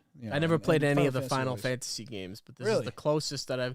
Well, because there's 16 of them, it was always like, well, I didn't play the last 12, so I'm not going to play this one. I will say this though, Chris, the new 7 remake was actually fantastic because I don't like the Final Fantasy games. I tried original Final Fantasy 7 with the turn-based and all that shit. You would never survive that game. Hated it. So you got to read the whole game. But the 7 remake that they came out with on the last system, and then they gave it a facelift for PS5, fantastic. You know why another reason why I'd never play Final Fantasy is I fucking hate whoever that character is that has that ridiculously oversized sword that no human being. I hate that. I hate the whole look of it. I hate how big his fucking sword is. He's genetically It's modified. like- It's genetically modified. Yeah, well, I mean, it physically would be impossible to wield a sword that big. So, it's one of the things that always turned me off. So then you on would it. hate Berserk, because Berserk has the Guts has a huge sword. In that, The only anime. like oversized sword that I've ever seen a video game character wield that I enjoyed was Pyramid Head in Silent Hill, which somebody mentioned earlier. It's crazy that we don't have a Silent Hill like remake or something like that out. I'm sure it's coming. Hopefully one day. I mean, is that a Kojima? Is that Hideo Kojima? Silent Hill? Is that one of his? Is it? Vin, you would No. know better. No. I think he was involved with something, but Phil responded. No, you know what was going to happen? We were going to get another Silent Hill, I think, They canceled it. with Kojima and Guillermo del Toro. But they actually came out with a playable demo. Yeah. and then What they was never it came out called? with a game. It had a name. I forget what it was called. That It was I don't know. it was like a singular word. I played it. I remember it was like a creepy game, and then it never ended up coming out. And it had what's his name, the guy who plays like Daryl. Oh yeah, Norman Reedus. Yeah, which he ended up being in another Hideo game. But Phil got back to us. He said Final Fantasy 16 is flawed and probably an 8 out of 10, but it's a peek into the future. I like it. So I also I take. did maybe I read this wrong, but funny we were fumbling with if it's Final Fantasy 15 or 16, and I think even the studio came to an agreement that I think the next one is going to have a name because the numbers it's kind of confusing. getting a little Final ridiculous. Fantasy 47. Yeah, you're like iPhone 17. It's just like just call it like 18. Why? 2023 or what. I don't Right. care. Just give it a different name. Lots of stuff going on in the comments here. So Tricky Ricky mentioned earlier. He said, "Does anyone ever played the Buck Rogers game for Sega?" Seems like a game you would Buck play, Rogers. Rob. Buck Rogers. Is it over there? No, Yeah, I is don't it on have your shelf I don't- over there, I don't Rob? have Buck Rogers, but I think have the Dukes of vaguely Hazzard. remember them having a game that's Buck Rogers. I wish we could He bring says it was on the I did Sega see it. Genesis. I wish they'd remake that. Hells mentioned he didn't hate the AEW game, but it certainly was far from polished. Joe asked if I will eventually show my chest hair on the stream. I've threatened to do that, and everybody told me not to. Shave it. Mario Wonder was We got another Manscaped. release we got this year. Sure, yeah. Mario Wonder was outstanding, graphically, fun-wise. New take on the thing. It's the Flower Kingdom. It's gives us a new world to play with. The levels are challenging, but the music is great, and the new power-ups are a lot of fun. The elephant mode and the bubbles, and they have like singing levels that like the whole like level reacts to the music that they're singing and shit, which is really crazy. It was a great game. That was another one I planned on getting at Christmas time. We haven't gotten it, but I didn't will scoop get the that. Mario RPG remake though. I did not get that. I always Never wanted to played play the that one original. too. What else did we get this year? We had Starfield, which honestly was probably my favorite game of the year. I do regret that I haven't played it in the past month or two, but I do intend to get back to it. I was having a lot of fun with Starfield. I feel like even, I know you New Game Plus a couple of times, but we still only scratched the surface. There's so much in that game. I never even finished the deputy missions where you play as the cowboys. Yeah, the marshal the or various whatever? quest lines or guilds or whatever you would call it that you could join. Really only scratched the surface on that game. The foundations of Starfield are like good enough for them to do something more serious. I think they need to expand, and they've already announced. They need to keep patching. I think they need to patch it, which I think they have a They need a significant graphics patch upgrade. coming. Apparently going to do some vehicles, like building vehicles, so you can go through onto the planets using like a rover or something like that. There's a few different traversal things, and I think it's something that they need to add to reach the level of what I think people expected. It's one of those games that launched with a lot of hype, and not that it doesn't deliver in some ways, but it has a lot of shortcomings. It's not as broad as a Skyrim. I think some would agree. It's a little bit more it's narrow. more of the fast travel and the inability to travel through a vacuum of space for light years that people complained about, which I get. It is a lot of like menu based traveling from different maps. I didn't hate it. I think the interface could have used a little bit of tightening up, but I do feel like it got robbed that it wasn't even in contention for Game of the Year. I thought it was a great game. I had a lot of fun with Starfield. I mean, it's the first Bethesda game that Rob ever played and liked. full. Do you think that we might see a facelift come to it and some new life breathed into it, kind of like how we got the No Man's Sky effect. They're supposed to. They said that there's a Bones DLC coming that'll actually be like I think a new story that they're adding. It pulled me back in. So, admittedly, yeah, I'd be open to getting back on that game. You know, if there was again some fine tuning and some more content. I'd love to just be able to fly to the planet like you do in I would just be able to like approach the planet, land in a spot, It brings up the immersion conversation. I think we touched upon it a few different times, and we talk about expectations for GTA 6 and being able to walk in and out of environments without loads or transitions. There's just a level of immersion you feel when you're able to do those things. You may not do them all the time. It may be you lean on the fast travel system more, but I think when you're really getting into a game, some of the monotony lends itself to being immersive. So I don't think they'll ever get that. I don't think they'll ever add that. It's just not the game they were trying to go for. But it would have definitely helped. I would have liked it more. Yeah. Little Joe said that Starfield was fun for a while. I feel like Fallout 4 had more to offer, which is kind of sad for Xbox. If they fuck up the new Elder Scrolls game, Bethesda is dead to me. Oof. I don't think that they'll do that. I mean, they've never missed on the Elder Scrolls games, despite Rob's opinions. I really hope they don't, because that would be like the death of Xbox if they don't. If they just like fucking flub that, I don't know. I can't even imagine. I don't want to think about it. It's too toxic of a thought. Sea of Thieves. Speaking of Xbox, got some updates and stuff. So that. I don't know if that counts. I want to go back to that. We were having so much fun. Because we were playing that again this year. Got interrupted by Starfield. It got interrupted by Starfield, but we were playing the shit out of Sea of Thieves. We had so much fun. Only so many hours. Unless this is a full-time gig, I can't play video games as much as I'd like to. So hit that subscribe button so we can keep playing Sea of Thieves. Yeah, help us get monetized. Yeah. We're close. From the Dungeon says that we're being too. He said that Hells is being too nice to the AEW game. Hells said that the Silent Hill 2 remake is almost ready, and there's a new movie and a TV show. So I guess we'll see about that. And then Hells said, I don't know if you guys touched on this, but today was Bobby Kotick's last day as CEO of Activision. So that was the guy that last year there was a bunch of I don't know what you'd call it, controversy around him. I guess they were saying that there was some allegations. Yeah, there was some malpractice going on, I guess, and they were calling for him to step down, and he wouldn't. But I guess that's finally happening. So yeah, Microsoft is like, here's your golden parachute. As long as they keep giving me World of Warcraft updates every couple of years, I'll be happy. They shouldn't miss with that. They've at least maintained their main. Microsoft has maintained Sea of Thieves, Minecraft. Have they officially taken ownership of Activision Blizzard? I remember it was tied up in the courts. Is that like a done deal? Is there a date that's supposed to be executed? That's all done. It's done. And that's why I believe now he's exiting. And now Call of Duty is still going to be on PlayStation for another 10 years or something, or is that still up in the air? Hells is our residential Call of Duty expert, so we'll let him in the comments there clarify for us what the deal is with that, if they're going to stay on there.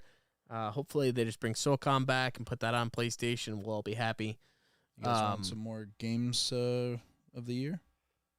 Yeah, so what else came out this year? I'll give Joe a shout-out because he played a game called Sea of Stars, which I don't think anybody here would play, but it's an older kind of style, like a Final Fantasy VI, like Final a Fantasy 16-bit kind of Super Nintendo style. 100%. Okay. The Metal Gear re-release. Oh, that's right. We had a lot of fun with that. We talked about that ad nauseum. Rob finally played the Metal Gear series, which made me very happy. You enjoyed it. You're still making it through Peacemaker. The Peace Walker. That's the one that took you the longest, which I find funny because he beat the Metal Gear 2 and Metal Gear 3 in like a week each of them. But Peace Walker, it's taken him like... The Fortnite thing has definitely interrupted stuff. I've been streaming more and stuff, so I haven't really been playing like personal games anymore. But bullshit. I will get back to it. I've been struggling with it too. It's a tough game. I finally infiltrated the U.S. base, but now I gotta I'm in there, and I'm looking forward to starting 4. Yeah. Put it that way. Well, there's 4, and then also this next year, I think Metal Gear Solid Delta, the remaster, total from the ground. I don't know if it's from the ground, but they really huge remake. Unreal Engine, unfortunately. Which, again, is not to say that they make bad games. It's just I'm seeing a dangerous trend, and I'm worried about where it's going to go. Right. But for the time being, I mean, they've made some good games. And Solid Snake is being added to Fortnite. That's right. That's going to release soon. Yeah. That's a good one. Fucking hate that game. Maybe I could hide in a box, and then that'll make it a little bit more fun. Can. There's probably an emote where you can go inside the box. Gotta be a box emote. Yeah. Oh, that can be the only. God, I fucking hate that game. Cardboard box. Yeah, but you can. I want something if I play this game. I will not play this game.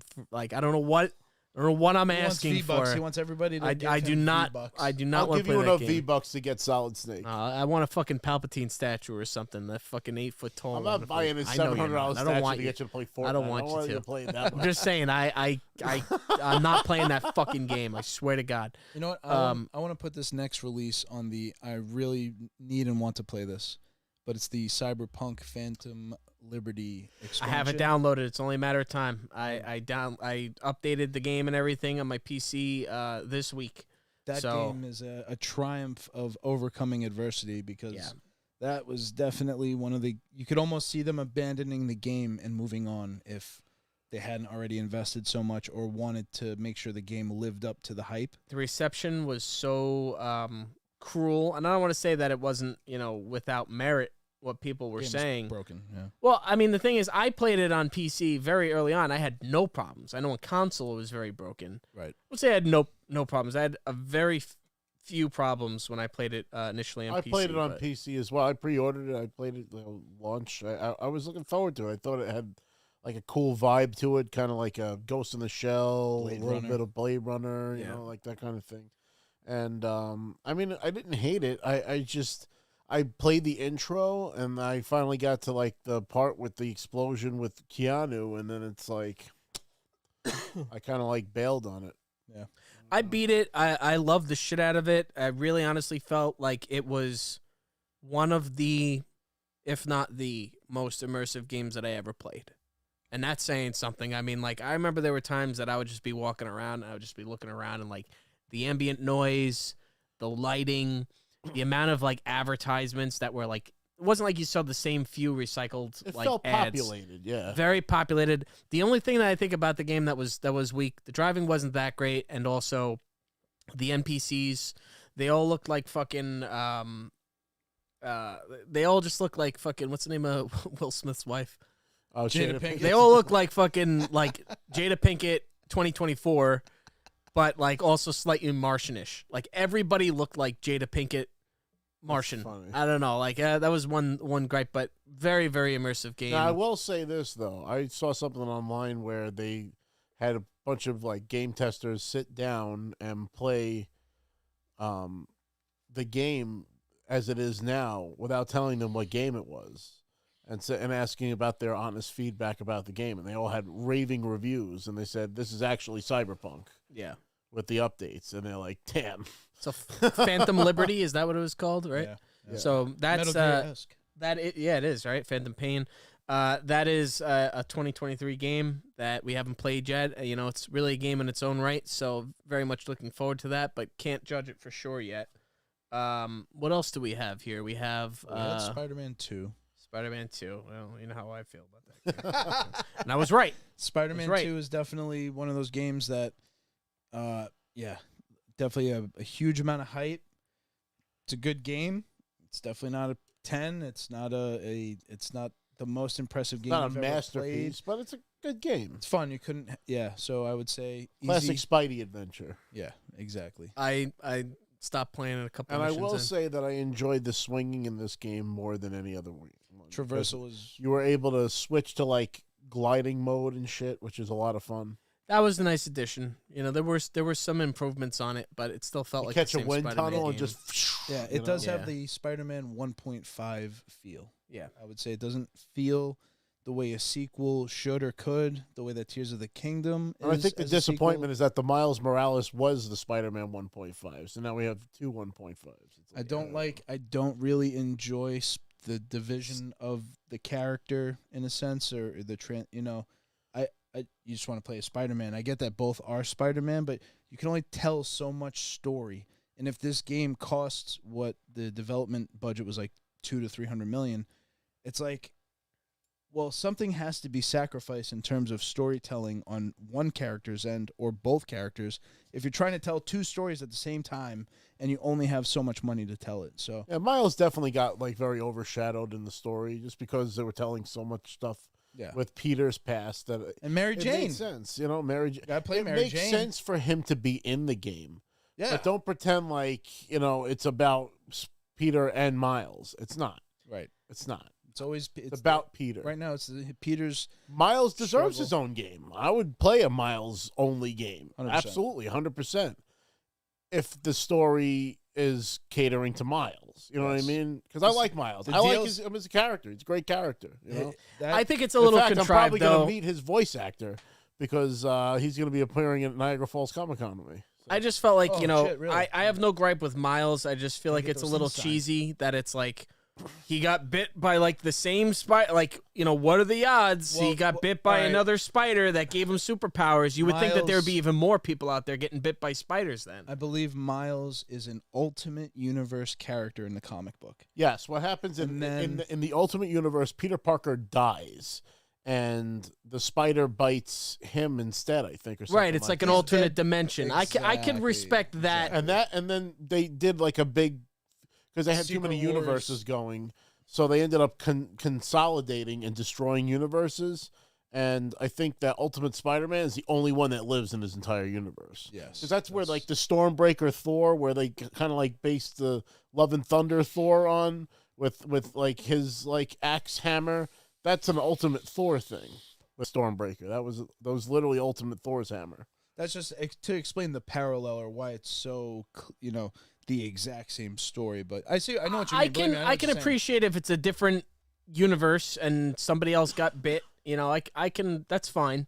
But when it's like the same universe and two guys got bit by a fucking Oscorp spider that it was Oscorp, right? Yeah. Two guys got bit by an Oscorp, and then what is Oscorp doing? They're just sitting on these fucking spiders that they never tested them and said, oh, somebody got bit and they became Spider-Man. It just doesn't make sense to me. Was Oscorp the ones that developed the Scorpion suit? I don't remember. Scorpion suit was funded, I know, by J. Jonah Jameson because he hated Spider-Man. So I don't know if it was an Oscorp creation. I don't know if it was an Oscorp creation. Usually most of that tech is from... I feel like everything's Oscorp. Are there other it's either Stark or Oscorp. Definitely. Somebody in the comments clarify that for us. How was Scorpion created? Was it Oscorp technology or was I do know Jonah Jameson, but Jonah Jameson wouldn't have been able to create a suit like that. Well, it was like his son-in-law, right? Wasn't it? No. I think at least in one story I remember hearing it was like his son-in-law and he Matthew Gargan, his name is. His character was great in the original. The original Gargan. Yeah. When he was like the mega corporations are taking over, and he would just go running away. I love that game right from the beginning when it's narrated by Stan Lee's like, "Welcome, true believers." You just knew you were in for a ride, right from there. And I remember that the cheat code to unlock everything in the game was Eel Nats, which is Stan Lee spelled backwards. See, I think I'm talking about the PS2 Spider-Man. I'm talking about PS1. Spider-Man the movie game with Tobey Maguire as the voice actor. It was like the first one where you could really kind of swing, but not really. You beat those guys up? How embarrassing. Spider-Man 1 on PS2 was groundbreaking at the time. Yeah. That was definitely definitely. Holy shit. It was the best fighter. And because you couldn't swing like around the city, but you could swing through like a room and zip. It was just like the most intense combat you had at the time. They had a couple of good villains. Awesome. They had Vulture, they had Scorpion, they had probably you can get the Green Goblin. The best movie video games ever. Yeah. I would agree. The Punisher game for the PS2 was probably one of my favorite PS2 games of all time. Wait, was it based off Tom Jane? Tom Jane voices him in the game. I need this game. And you fight the Russian, too. Oh, that's too good. Oh, it's one of the greatest games of all time. He goes against the Nucci crime family. He's literally at, like, Fisk Tower and shit. God's gonna sit this Iron one Man, like you could see him outside the window, like he's like flying around and shit. Daredevil's trying to like represent him as Matt Murdock because he's in like it starts off that he's like getting interviewed in a jail by cops and shit. You team up with Nick Fury on an island. It's a fantastic game. How do we not have a Thor game? How do we not have Captain There is a Thor game. Captain America. It was based on the movie, and it's fucking terrible. We need. How do we not have a solid in 2023 or 24? How do we not have a solid Thor game? Captain America, fucking Hulk. I don't know. There was a Hulk game back in the day that was pretty good. We had a few good Hulk untapped things. Instead they just make a game where you can play as all of them, and then it kind of sucks. It has a service though. It's a game as a service that you got to subscribe to, and every month there's an event that you got to play, and you got to sign in every day to get the collectible thing. It's like the Tamagotchi of fucking video games. That's what they. The Marvel Ultimate Alliance games were fun when they first came out. Those are sick. Oh man, the first and second ones were. Spider-Man had, but the very first one, I Spider-Man played that shit so many times. The original Marvel Ultimate Alliance, and you can build your teams different and shit. And I think they were like system exclusive characters. Like you couldn't get the Hulk on like PlayStation or something. I think like you had to have it on Xbox or something to get the Hulk. I was pissed. I have Ultimate Alliance 3 on my Switch, and that's probably my most played Switch game. That was so much fun, and I absolutely had to get one of the Hulk outfits because you could get the Ragnarok. And so I had to fucking get it. And they make you grind so hard for that one outfit. It was nuts. But I love that game. Those games are awesome. I would love that on PlayStation. They kind of tried to do that with the Midnight Heroes. What was it? Midnight Suns? No, I was thinking of Marvel Heroes. You remember that like MMO kind of online game they had? Then they shut it down because of the Disney acquisition. No, everybody was pissed. It was a PC game. It was like a Diablo-esque, but Marvel. That's cool. It was a ton of fun, and they had to shut it down. And people shut it down. Thousands of dollars on characters because they had the skin game going. Hey, so back to some of these comments here because some interesting stuff. What is that name there? Is it JJ Binks? Not J. Jonah Jameson, J.J. Binks. Jar Jar Binks? Jar Jar Binks. Oh, yeah, I didn't even make the connection there. What's in the house there? I said, Give us the, what's the other Gungan guy? You, sir, no thinking you, sir, better than we, sir. Me, sir, like this. Maybe we, sir, being friends. But now, to his point, well, actually, first he said, I personally really enjoyed Spider-Man 2, but I do think there was some problems with it. And then also said, Marvel Avengers is a set excuse for an Avengers game. Honestly, was that the one that came out this year? Square Enix, so it's such a piss poor game. Was that this year? That one that was like horrible? It shut down this year. It was called Midnight Suns. Last year, maybe? It came out a couple years back. I think it was like early in the life cycle of PlayStation 5. I remember that, and everybody was like super amped, and then it just like so dumb. Yeah, it was a piss poor excuse for a game. What was bad? What was bad about it? What? How did they miss? I think it was like if I'm trying to remember, like it wasn't what they promised, and there was a lot of problems with the online one-dimensional mission structure. Very just like lacking in any creative style of combat. I don't know. It's just flat. They made it better. They added more content, and people said, "Oh, they got better." Like my cousin John played the shit out of it, but not better enough. I just, it's if it's one dimensional. I think of these characters as having each have a unique story, a unique personality, a unique set of abilities that you would build a game around.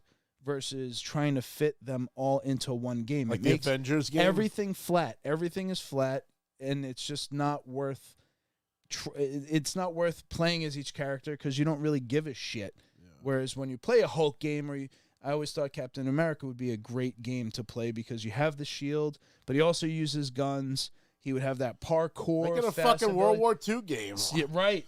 Be able to put a filter where it's like sepia or some shit. You can really go ham on. Well, so Phil said that there's a Captain America and Black Panther crossover game in development, which I'm like, okay, cool, but I'm also like, Why? What the fuck? Why are they like? Is it this like they're in the same game? Like I don't really get that. I would.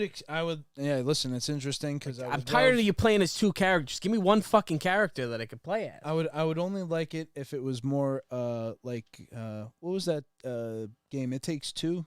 It Takes Two, yeah. Something like that, like where a co-op game where right. you need each other. That would be fun. That would be unique. I that would fuck with a game like that. Oh, hey, we'll have a. Me and Nux would kill a game like that. In fact, we've been playing Evil West, which is kind of like I would say like Left 4 Dead meets God of War meets Darksiders kind of game, and it's fun that you can play together online, but it sucks because there's like two like main character guys, but you only get to play as the same person when you play together. It's like the one guy. I'm like, that's stupid. And they advertise it looking like there's like two guys on the front cover of the game. It's like, oh, all right, cool. You can play one and the other because me and Nux were playing it. In fact, we got to get back to that, but we've been doing so many Fortnite streams. Get him on Sea of Thieves. What else is on this list? Funny, we got 2 Mario games this year. I said Well, he mentioned the Mario games before. Super Mario Wonder, and then RPG. We got the RPG. RoboCop. RoboCop is on this list. I did not. Solid game. Still haven't beaten it, but the story is very good. Very true to RoboCop. So I've been enjoying that RoboCop. Yeah, we'll wrap this up because it gets kind of thin at the end. Those the are the main Avatar ones. game came out. Nobody really cares about that. And honestly, that's about it. I will say, I thought of one thing that I have tried that I was pretty impressed with. That's new. I did get the opportunity to try the PlayStation Portal. Oh, dude, I've been trying to fucking buy this thing. It's impossible to get. You really can't.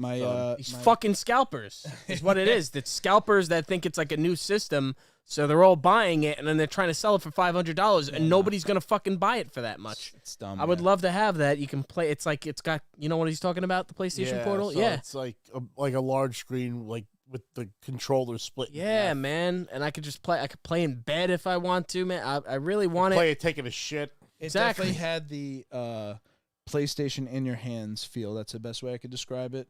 Well, it's like the Switch, except it's a different approach. To me, is the display. I was actually surprised at how good the latency was. I played 4 different games. I played Gran Turismo. Wait, you played one? Yes, so I had one in my hands this weekend.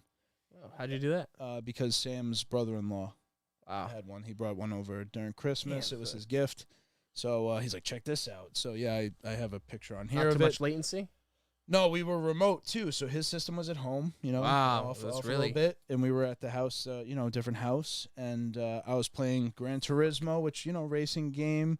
Not to say that it's you just need good frame per second. You can't have latency. Right, exactly. Yeah. Steering needs to be tight. Everything needs to be on point.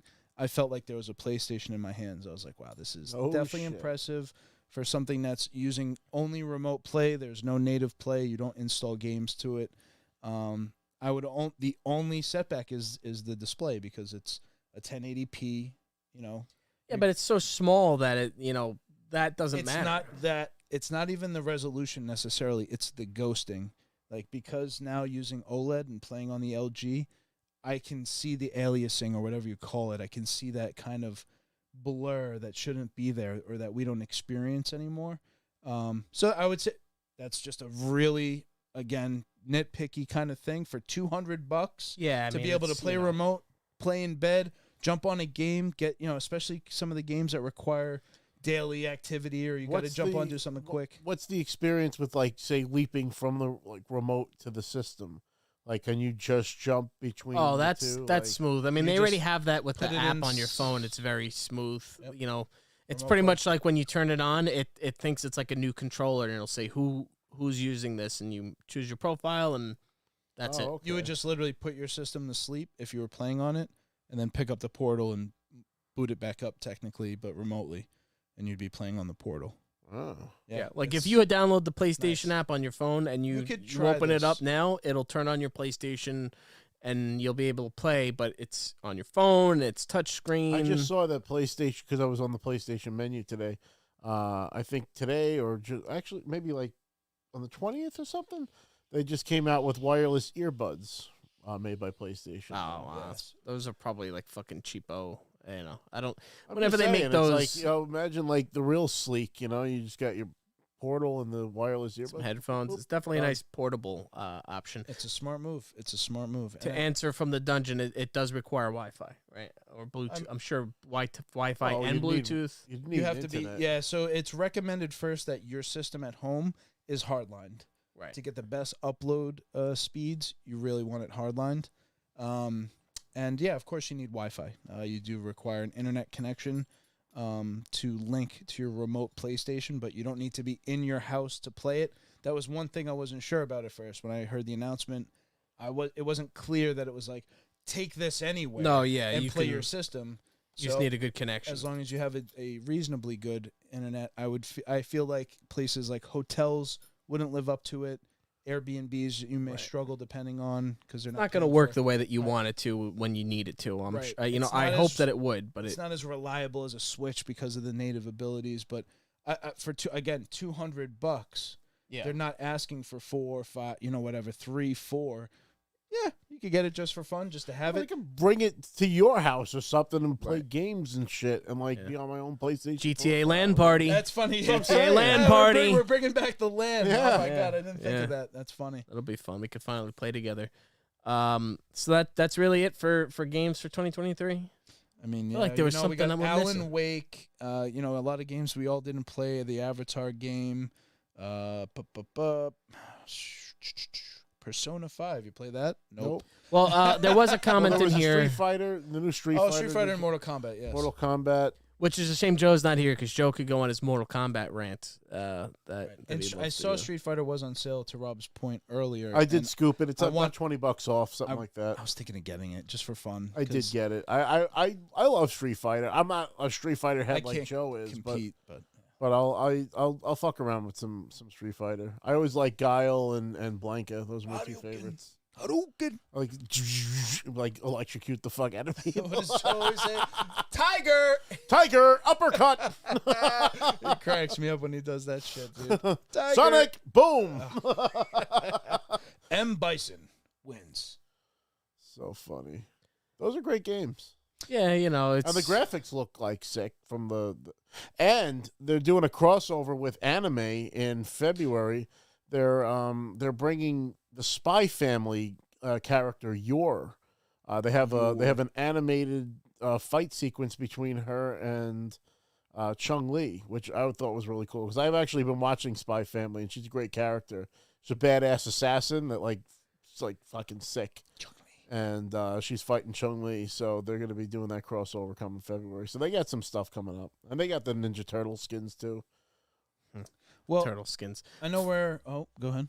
So Fluffy mentioned earlier that there's a new first-person shooter called The Finals. Yes, I did see that on the list. I have seen some videos of it. Looks very interesting because of the destructible environments. I think that's the... major selling sorely lacking in games nowadays of The Finals. Yes, it is, and it does have I want to say it has a cartoonish style. I wouldn't say kiddie or anything, but it looks kind of like if you've ever seen Steam's Fortress. You ever see that shooter? Team Fortress? Team Fortress, yeah. It almost kind of has that look in a Fortnite has that look too. The Team Fortress, which is like an Unreal Engine type of thing. Yeah, Steam does its own thing, but yes. They also dropped WrestleQuest this year. It's a RPG game that's the main character is based on Macho Man Randy Savage, and it's 16-bit style. It looks like a Super Nintendo game. I haven't played it, but I've seen some trailers of it, and it's pretty funny because they've got everybody in there. I think Sarge might even be in the game. WrestleQuest. Well, I know we're kind of wrapping up the year, obviously. We're getting ready to go into 2024. Yep. But I wanted to ask, what was the biggest bust of 2023 for you? Whether it was a movie, a game, anything, and you were hyped up for 2023 and just didn't deliver. I have to think about that one. You guys are gonna have to go first. There's so you many don't have things to answer I'm right away. Disappointed if you need to ruminate on it, but that's there's definitely some overhyped things for 2023. And then in converse, I want to know what was your best moment of 2023? Well, I mean, there was a lot of significant stuff that happened on the the pro wrestling front. I don't even want to necessarily open that can of worms because we could be here another 45 minutes talking about that. But I mean, in this 1 year, we had WWE being acquired by Endeavor, joining forces with UFC to become TKO. You had Vince McMahon stepping down, and then Vince McMahon taking power back and selling the company for billions, and then selling it. And now Triple H has stepped up. That was something that would be better if Joe was here to talk about, but was on our list of things to talk about today. Triple H is apparently now, he's the head of creative, and also he's now also in charge of the Hall of Fame. So that opens up the door, people think, to maybe more people who have been overlooked over the years, like China and Lex Luger. Jim Cornette. I would love to see. Well, he doesn't want to go in there, but there's a lot of guys that and I don't necessarily know if it's like Vince was like, no, I hate him, they're not going in. But I do think it's at least a different perspective. Somebody that's looking at that, so that should be interesting. You had the whole CM Punk thing, where he got into a fight and then came back and then got into another fight and then quit / got fired and then came back to WWE. And so there was a lot of crazy stuff happening just on the pro wrestling front, which I kind of appreciated this year just because it kept things interesting. I feel like things were a little boring for a little while. There wasn't any big news. Usually the biggest news is someone dying. Started off the year tough. Cody didn't win WrestleMania. And that's probably the biggest bust of the year. yeah. For the fucking show. WrestleMania. Yeah. Oh, specifically Cody losing. The fucking camera. Joe's face. Yeah, I have one screenshot of Joe's face when it was over, and it was just like, oh, it was absolute. I was sitting next to him. It was absolute disappointment. Frozen. We just ended the show, and you know what? People can say, "Oh, they made the right choice because the story has grown." I don't think so. I think the whole Roman story has run its course. I'm bored by Roman. I don't think that his reign is historic or anything monumental anymore. The guy has defended the belt 4 times, I think, including WrestleMania or since WrestleMania. So I don't think that really adds prestige to the belt. I think that the belt is not as significant as the belt that Seth's holding right now. I really want him to fucking drop it. I hope that WrestleMania Cody finally beats him. I agree. I think that might be my bust of the year because game-wise, I didn't really hype anything up. I didn't really hype up Spider-Man all that much, but I think that Spider-Man is the biggest bust of the year in the sense that everybody was pumping up that game the whole time. I was like, meh. And, it was one of those, I was almost kind of surprised to be right, because everybody was stringing me up on the cross for saying that it's not going to be game of the year. And now look at it. Now look, a month or two later, I said, nobody's going to be playing that fucking game anymore. It's going to die and be forgotten. And maybe the DLC will bring people back, but not for very long. So I'd say those two things, Cody Rhodes and then Spider-Man 2, I think was the bust of the year, in my opinion. As far as busts go, I thought Oppenheimer was going to be a better movie. Honestly, I loved going because we got to hang out with some homies that I don't get to see very often. So the experience, company 10 out of 10, movie maybe like a 6 out of 10. It's tough to see that. I it's one of those artsy fartsy movies, and I never, See, give I me a love Rodney history. Dangerfield movie, I'll laugh. But you give me like something like that, and it's like maybe my brother would enjoy that shit more because it's about the psychology and the. I felt it was a very fast paced movie. Like it's like 4 boom, hours. Boom, boom, boom, boom. Then before you know it, it's fucking Wizard of Oz. It's the black and white to color, and I didn't even notice when it went to color. I'm like, it was the fuck. It's going back and forth the whole time. It's like you got to be kidding me, and I'm like, it's too all over the place for me. Sorry, Cillian Murphy did a great job. The people that like those kind of movies loved it. And it was an impressive experience seeing it on the biggest fucking movie screen in North America, which is crazy, and seeing it with people like Phil that like have like a level of excellence with the movies that they and the amount of knowledge that they know going into it just adds another level. So that's why the experience was great. Movie, not so much. I would say my top moments of the year were when I get to travel for the Peter Griffin thing. I started off the year pretty great. I don't remember if it was February or March. They flew me to Kansas. and it's a place I had never been before. And I had a great fucking time. I had a great time in Kansas. Really nice people. I went to this, we did this basketball game thing, and and then after it was over, I had some time at night to like just hang out.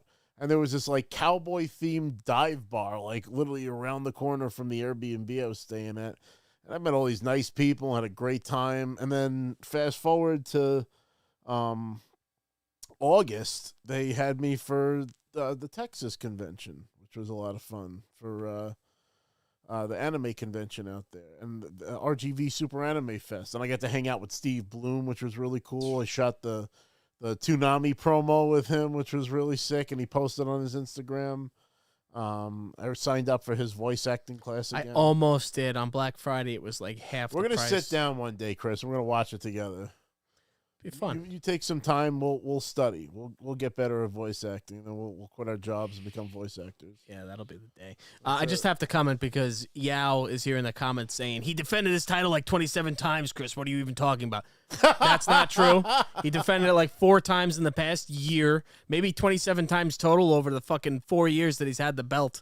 But no, he has not defended the belt all that much. I think we can all agree that nobody's ever going to be a better champion than Bruno Sammartino. Well, that's the thing. So he's about to close in on overtaking Hulk Hogan, Hulk Hogan's title reign. Yeah, I know. I'm sorry, but I don't know. He's not Hulk Hogan level. Roman Reigns is not Hulk Hogan. He's not on that level. I'm sorry. He's come a long way. I love the way that they've improved his character. Not to just totally take this fucking back here. But He knew what he was doing. Nah, he's not on Hulk Hogan's level, fucking Yao.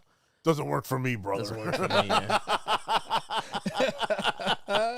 This has been a good year though for the real life Peter Griffin, man. I mean, I feel like it's really gotten like a shot in the arm. Resurgences. Of course, the lifting of a lot of the restrictions with COVID helped with that. Sure. COVID, Fortnite, I Show Speed. Come back. Yeah, I Show Speed stream. The kid's nuts, but brought some numbers to my page, so I'm appreciative to him for that. New York Comic-Con's New York Comic-Con. Yeah. Whole Minnesota. And I got to go with Minnesota. Minnesota. Yeah, we did the Minnesota Con again for row. MapleCon.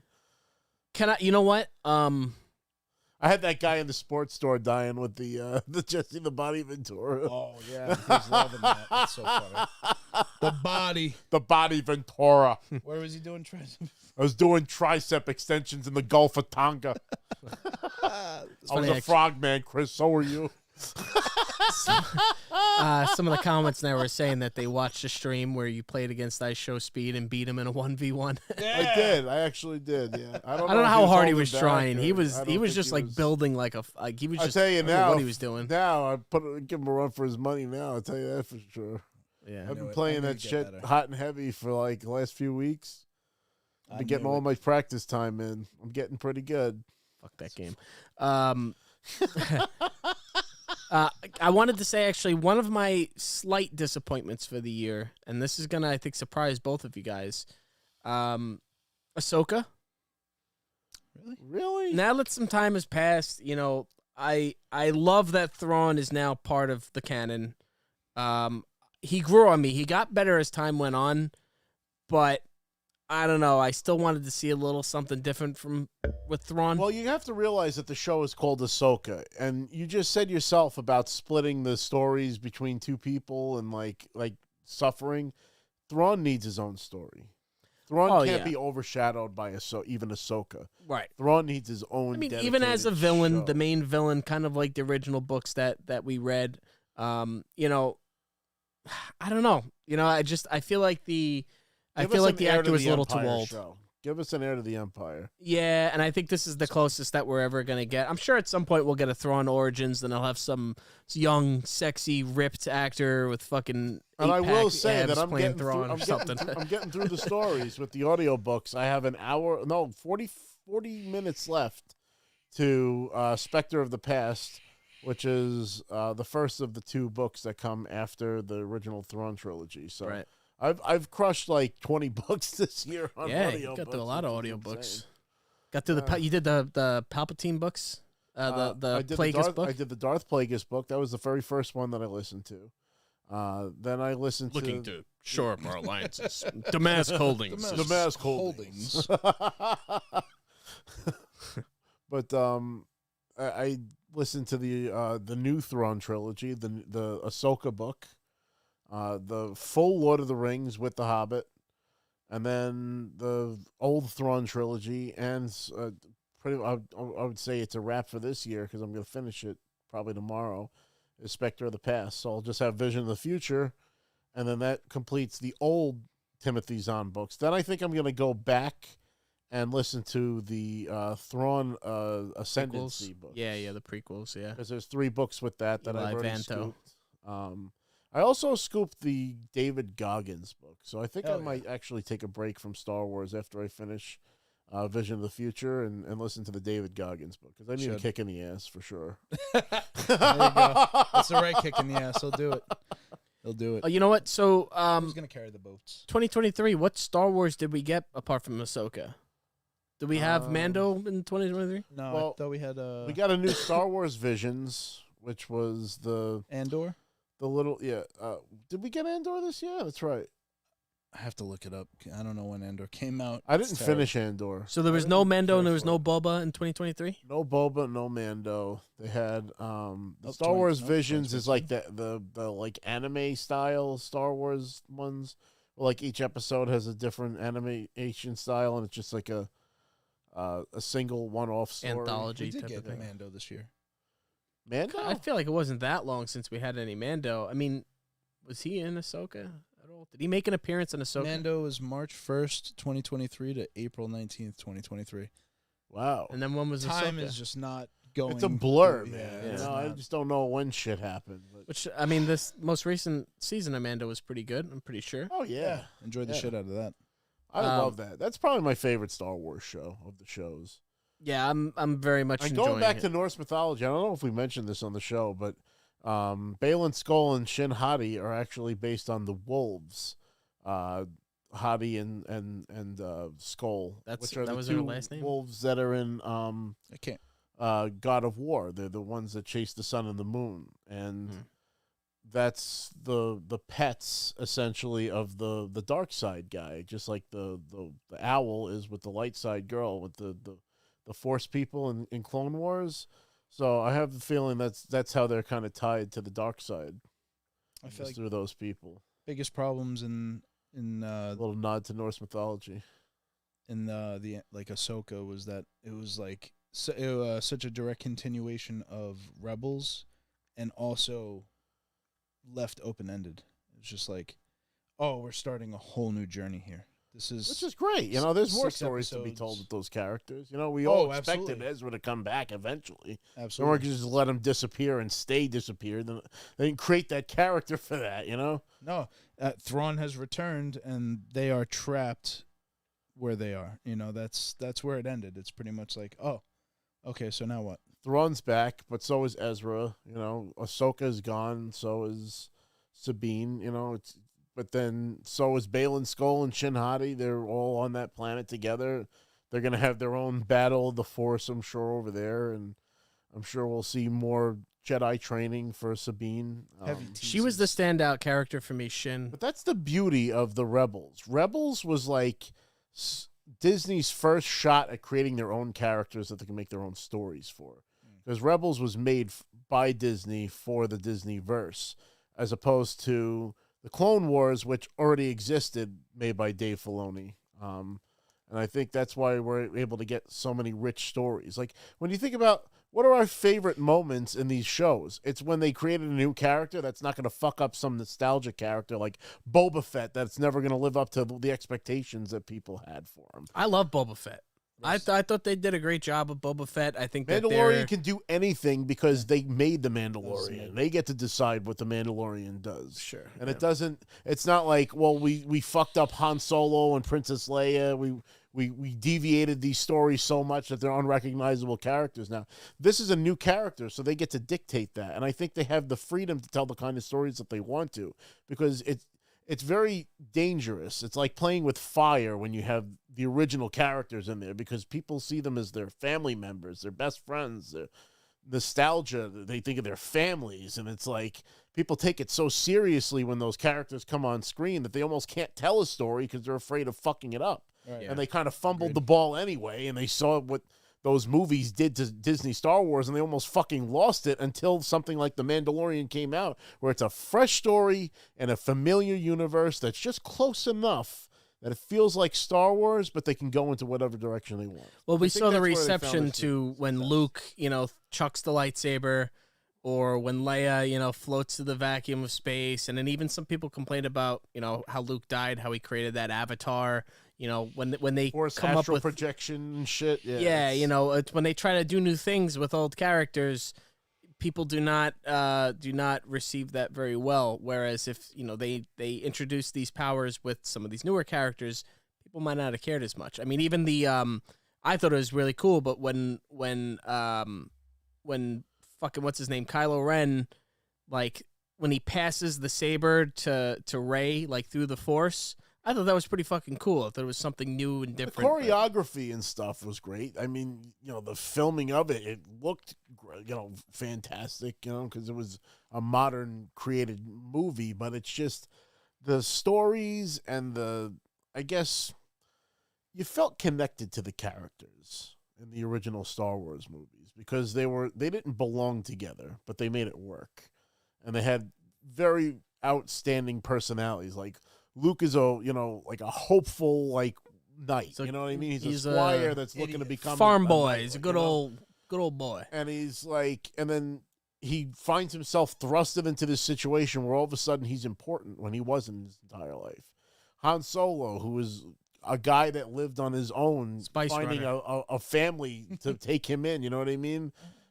Princess Leia, who lost her family and found a new one. Like, there are things that connect you to these characters. Whereas Rey, they missed the mark because they made her too ambiguous, where you didn't really know where she came from and didn't kind of care because she was. It could have been anything. She could have been a Palpatine. She could have been a Skywalker. She could have been this. And when it finally came to the point where they were gonna tie up all the loose ends that they were weaving through 3 movies, it was wildly disappointing. Chris is gonna hate me for saying this again. But thanks, Dave Filoni, because he's the reason for the change. He's the person that understands exactly what you're saying, because he sees it from first as a fan and second as a learner of what Lucas and his intent was. Because all the things we sit and speculate and talk about and what if and what does that mean? What does it mean? He was able to actually ask, and Lucas would have an answer.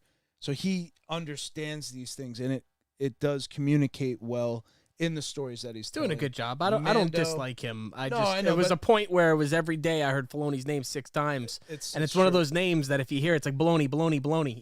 It's like being force-fed shit for 6 years, and then somebody hands you a bar of chocolate, and you're like.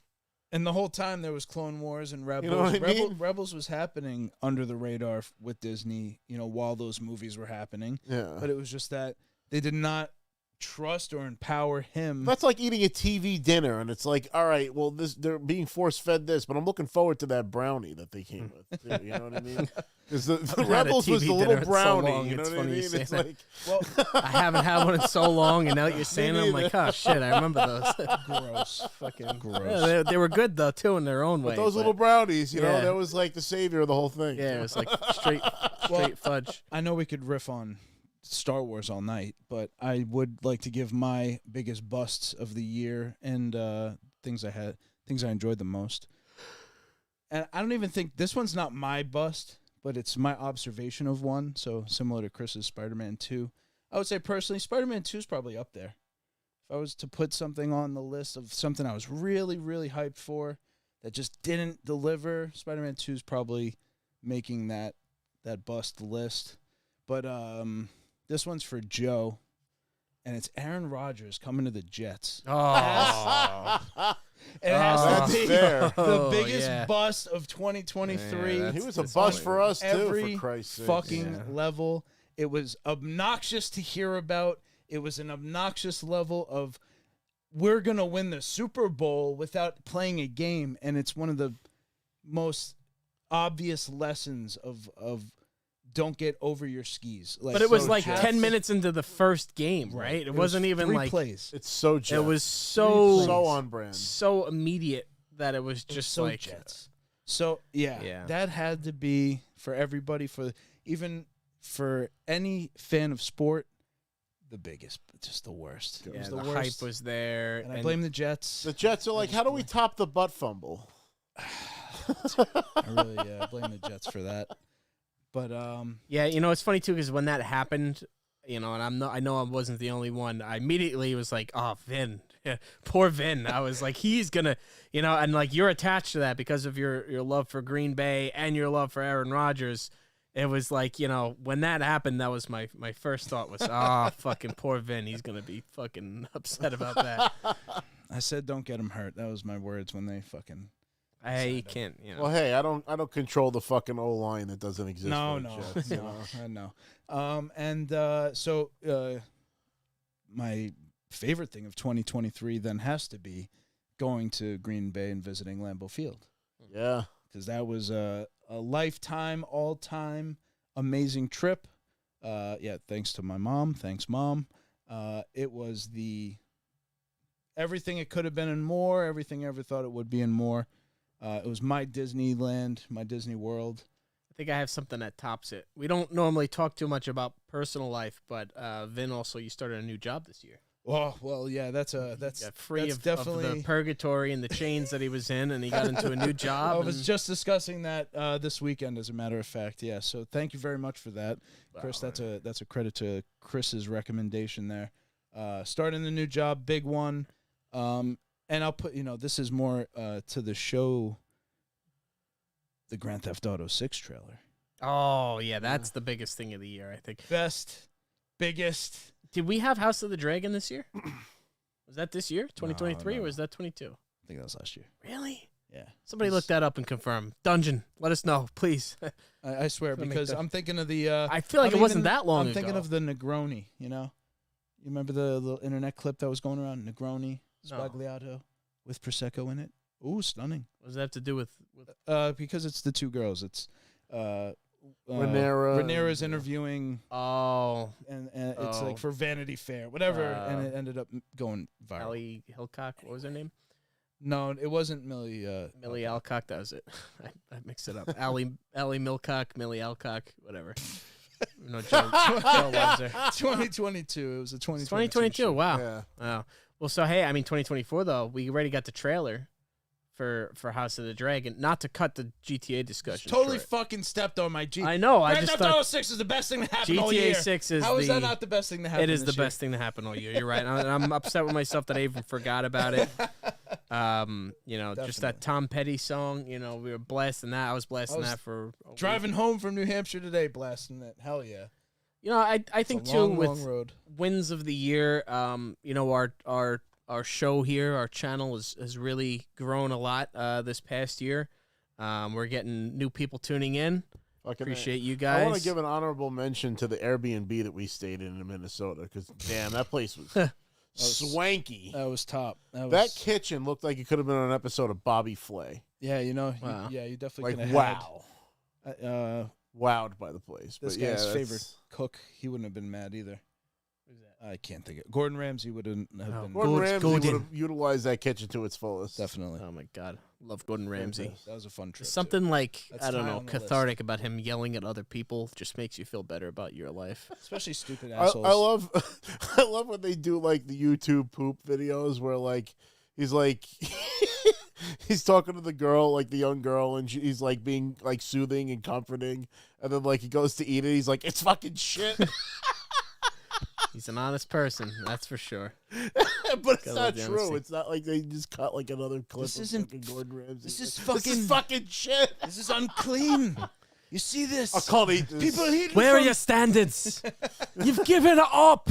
That's the best. You've given up, haven't This was you? your father's business, and now you're not honoring it. Well, that's it. He's like, before we can fix your restaurant, we have to fix your marriage, your family.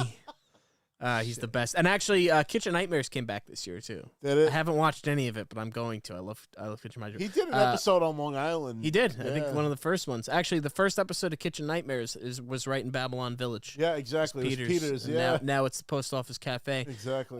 From the Dungeon wants to know, Vin, did you eat any cheese curds when you were in Green Bay? Yes, I had cheese curds. Yeah. Were they good?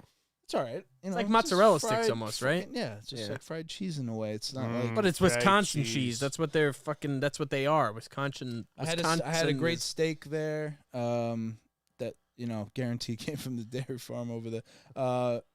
Yeah, the food was all right. It wasn't. I didn't necessarily. It wasn't like fine dining out there. I was eating at the stadium. I was staying local. We were there for just like an overnight, basically. But yeah, had to try the cheese curds. Had to have the brats. You can't skip out on that. We did the early morning tailgate. We were there at 7 a.m, so we were going in early. I was having beers nice and early, and it was frosty. It was cold there. There was just a steady breeze coming off the lake, and you can feel every bit of it. It is definitely and it wasn't even like cold for what it is there, but you just notice, like, similar to Minnesota, it is much colder there than when you're here at the same temperature. Oh my God! I love me some cold. No, you wouldn't like the cold in Minnesota in December. I thrive in the cold, dude. It Look how was pale 7 I am. degrees with the sun out. Oh, it was like this. 7 Yeah. in the daytime Piercing. with the sun. It'll pierce bugs. The wind skin. chill was below 0. No bugs. Cold kills the bugs. Bugs, It's a good thing. Kills everybody. It's been a hell of a year. I'm trying to think if there's anything else. I mean, we got all the topics that we wanted to get to today. We're ready. We're going pretty long right now.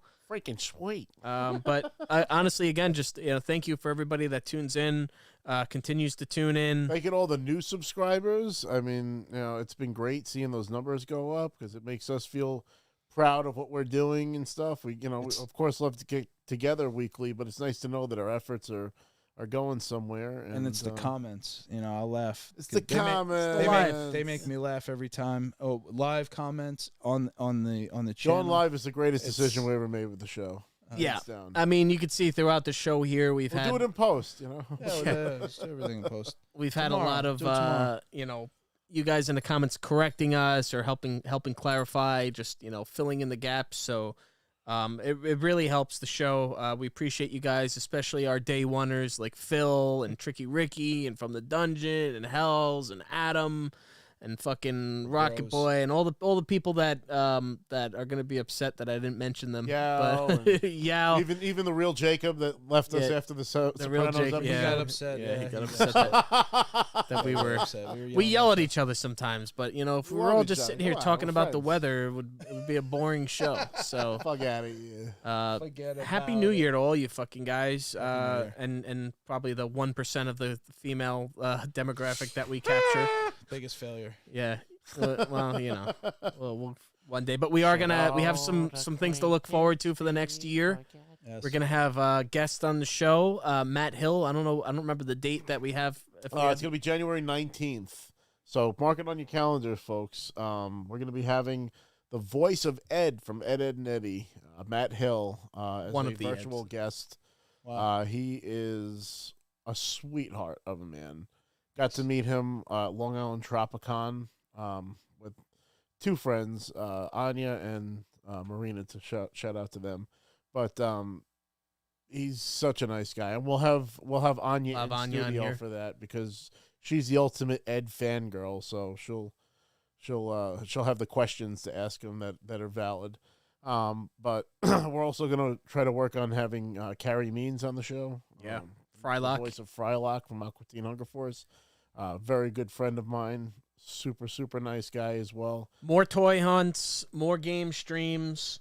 More credit card debt. Point. Yeah. We also You said voice actors, so I couldn't help but think of one of we lost a good one. our favorite voice actors and characters. Max Payne actor James McCaffrey passed away, and Rest in peace to James McCaffrey. And I was actually going to ask earlier, but that's how my ADHD brain goes. I forgot.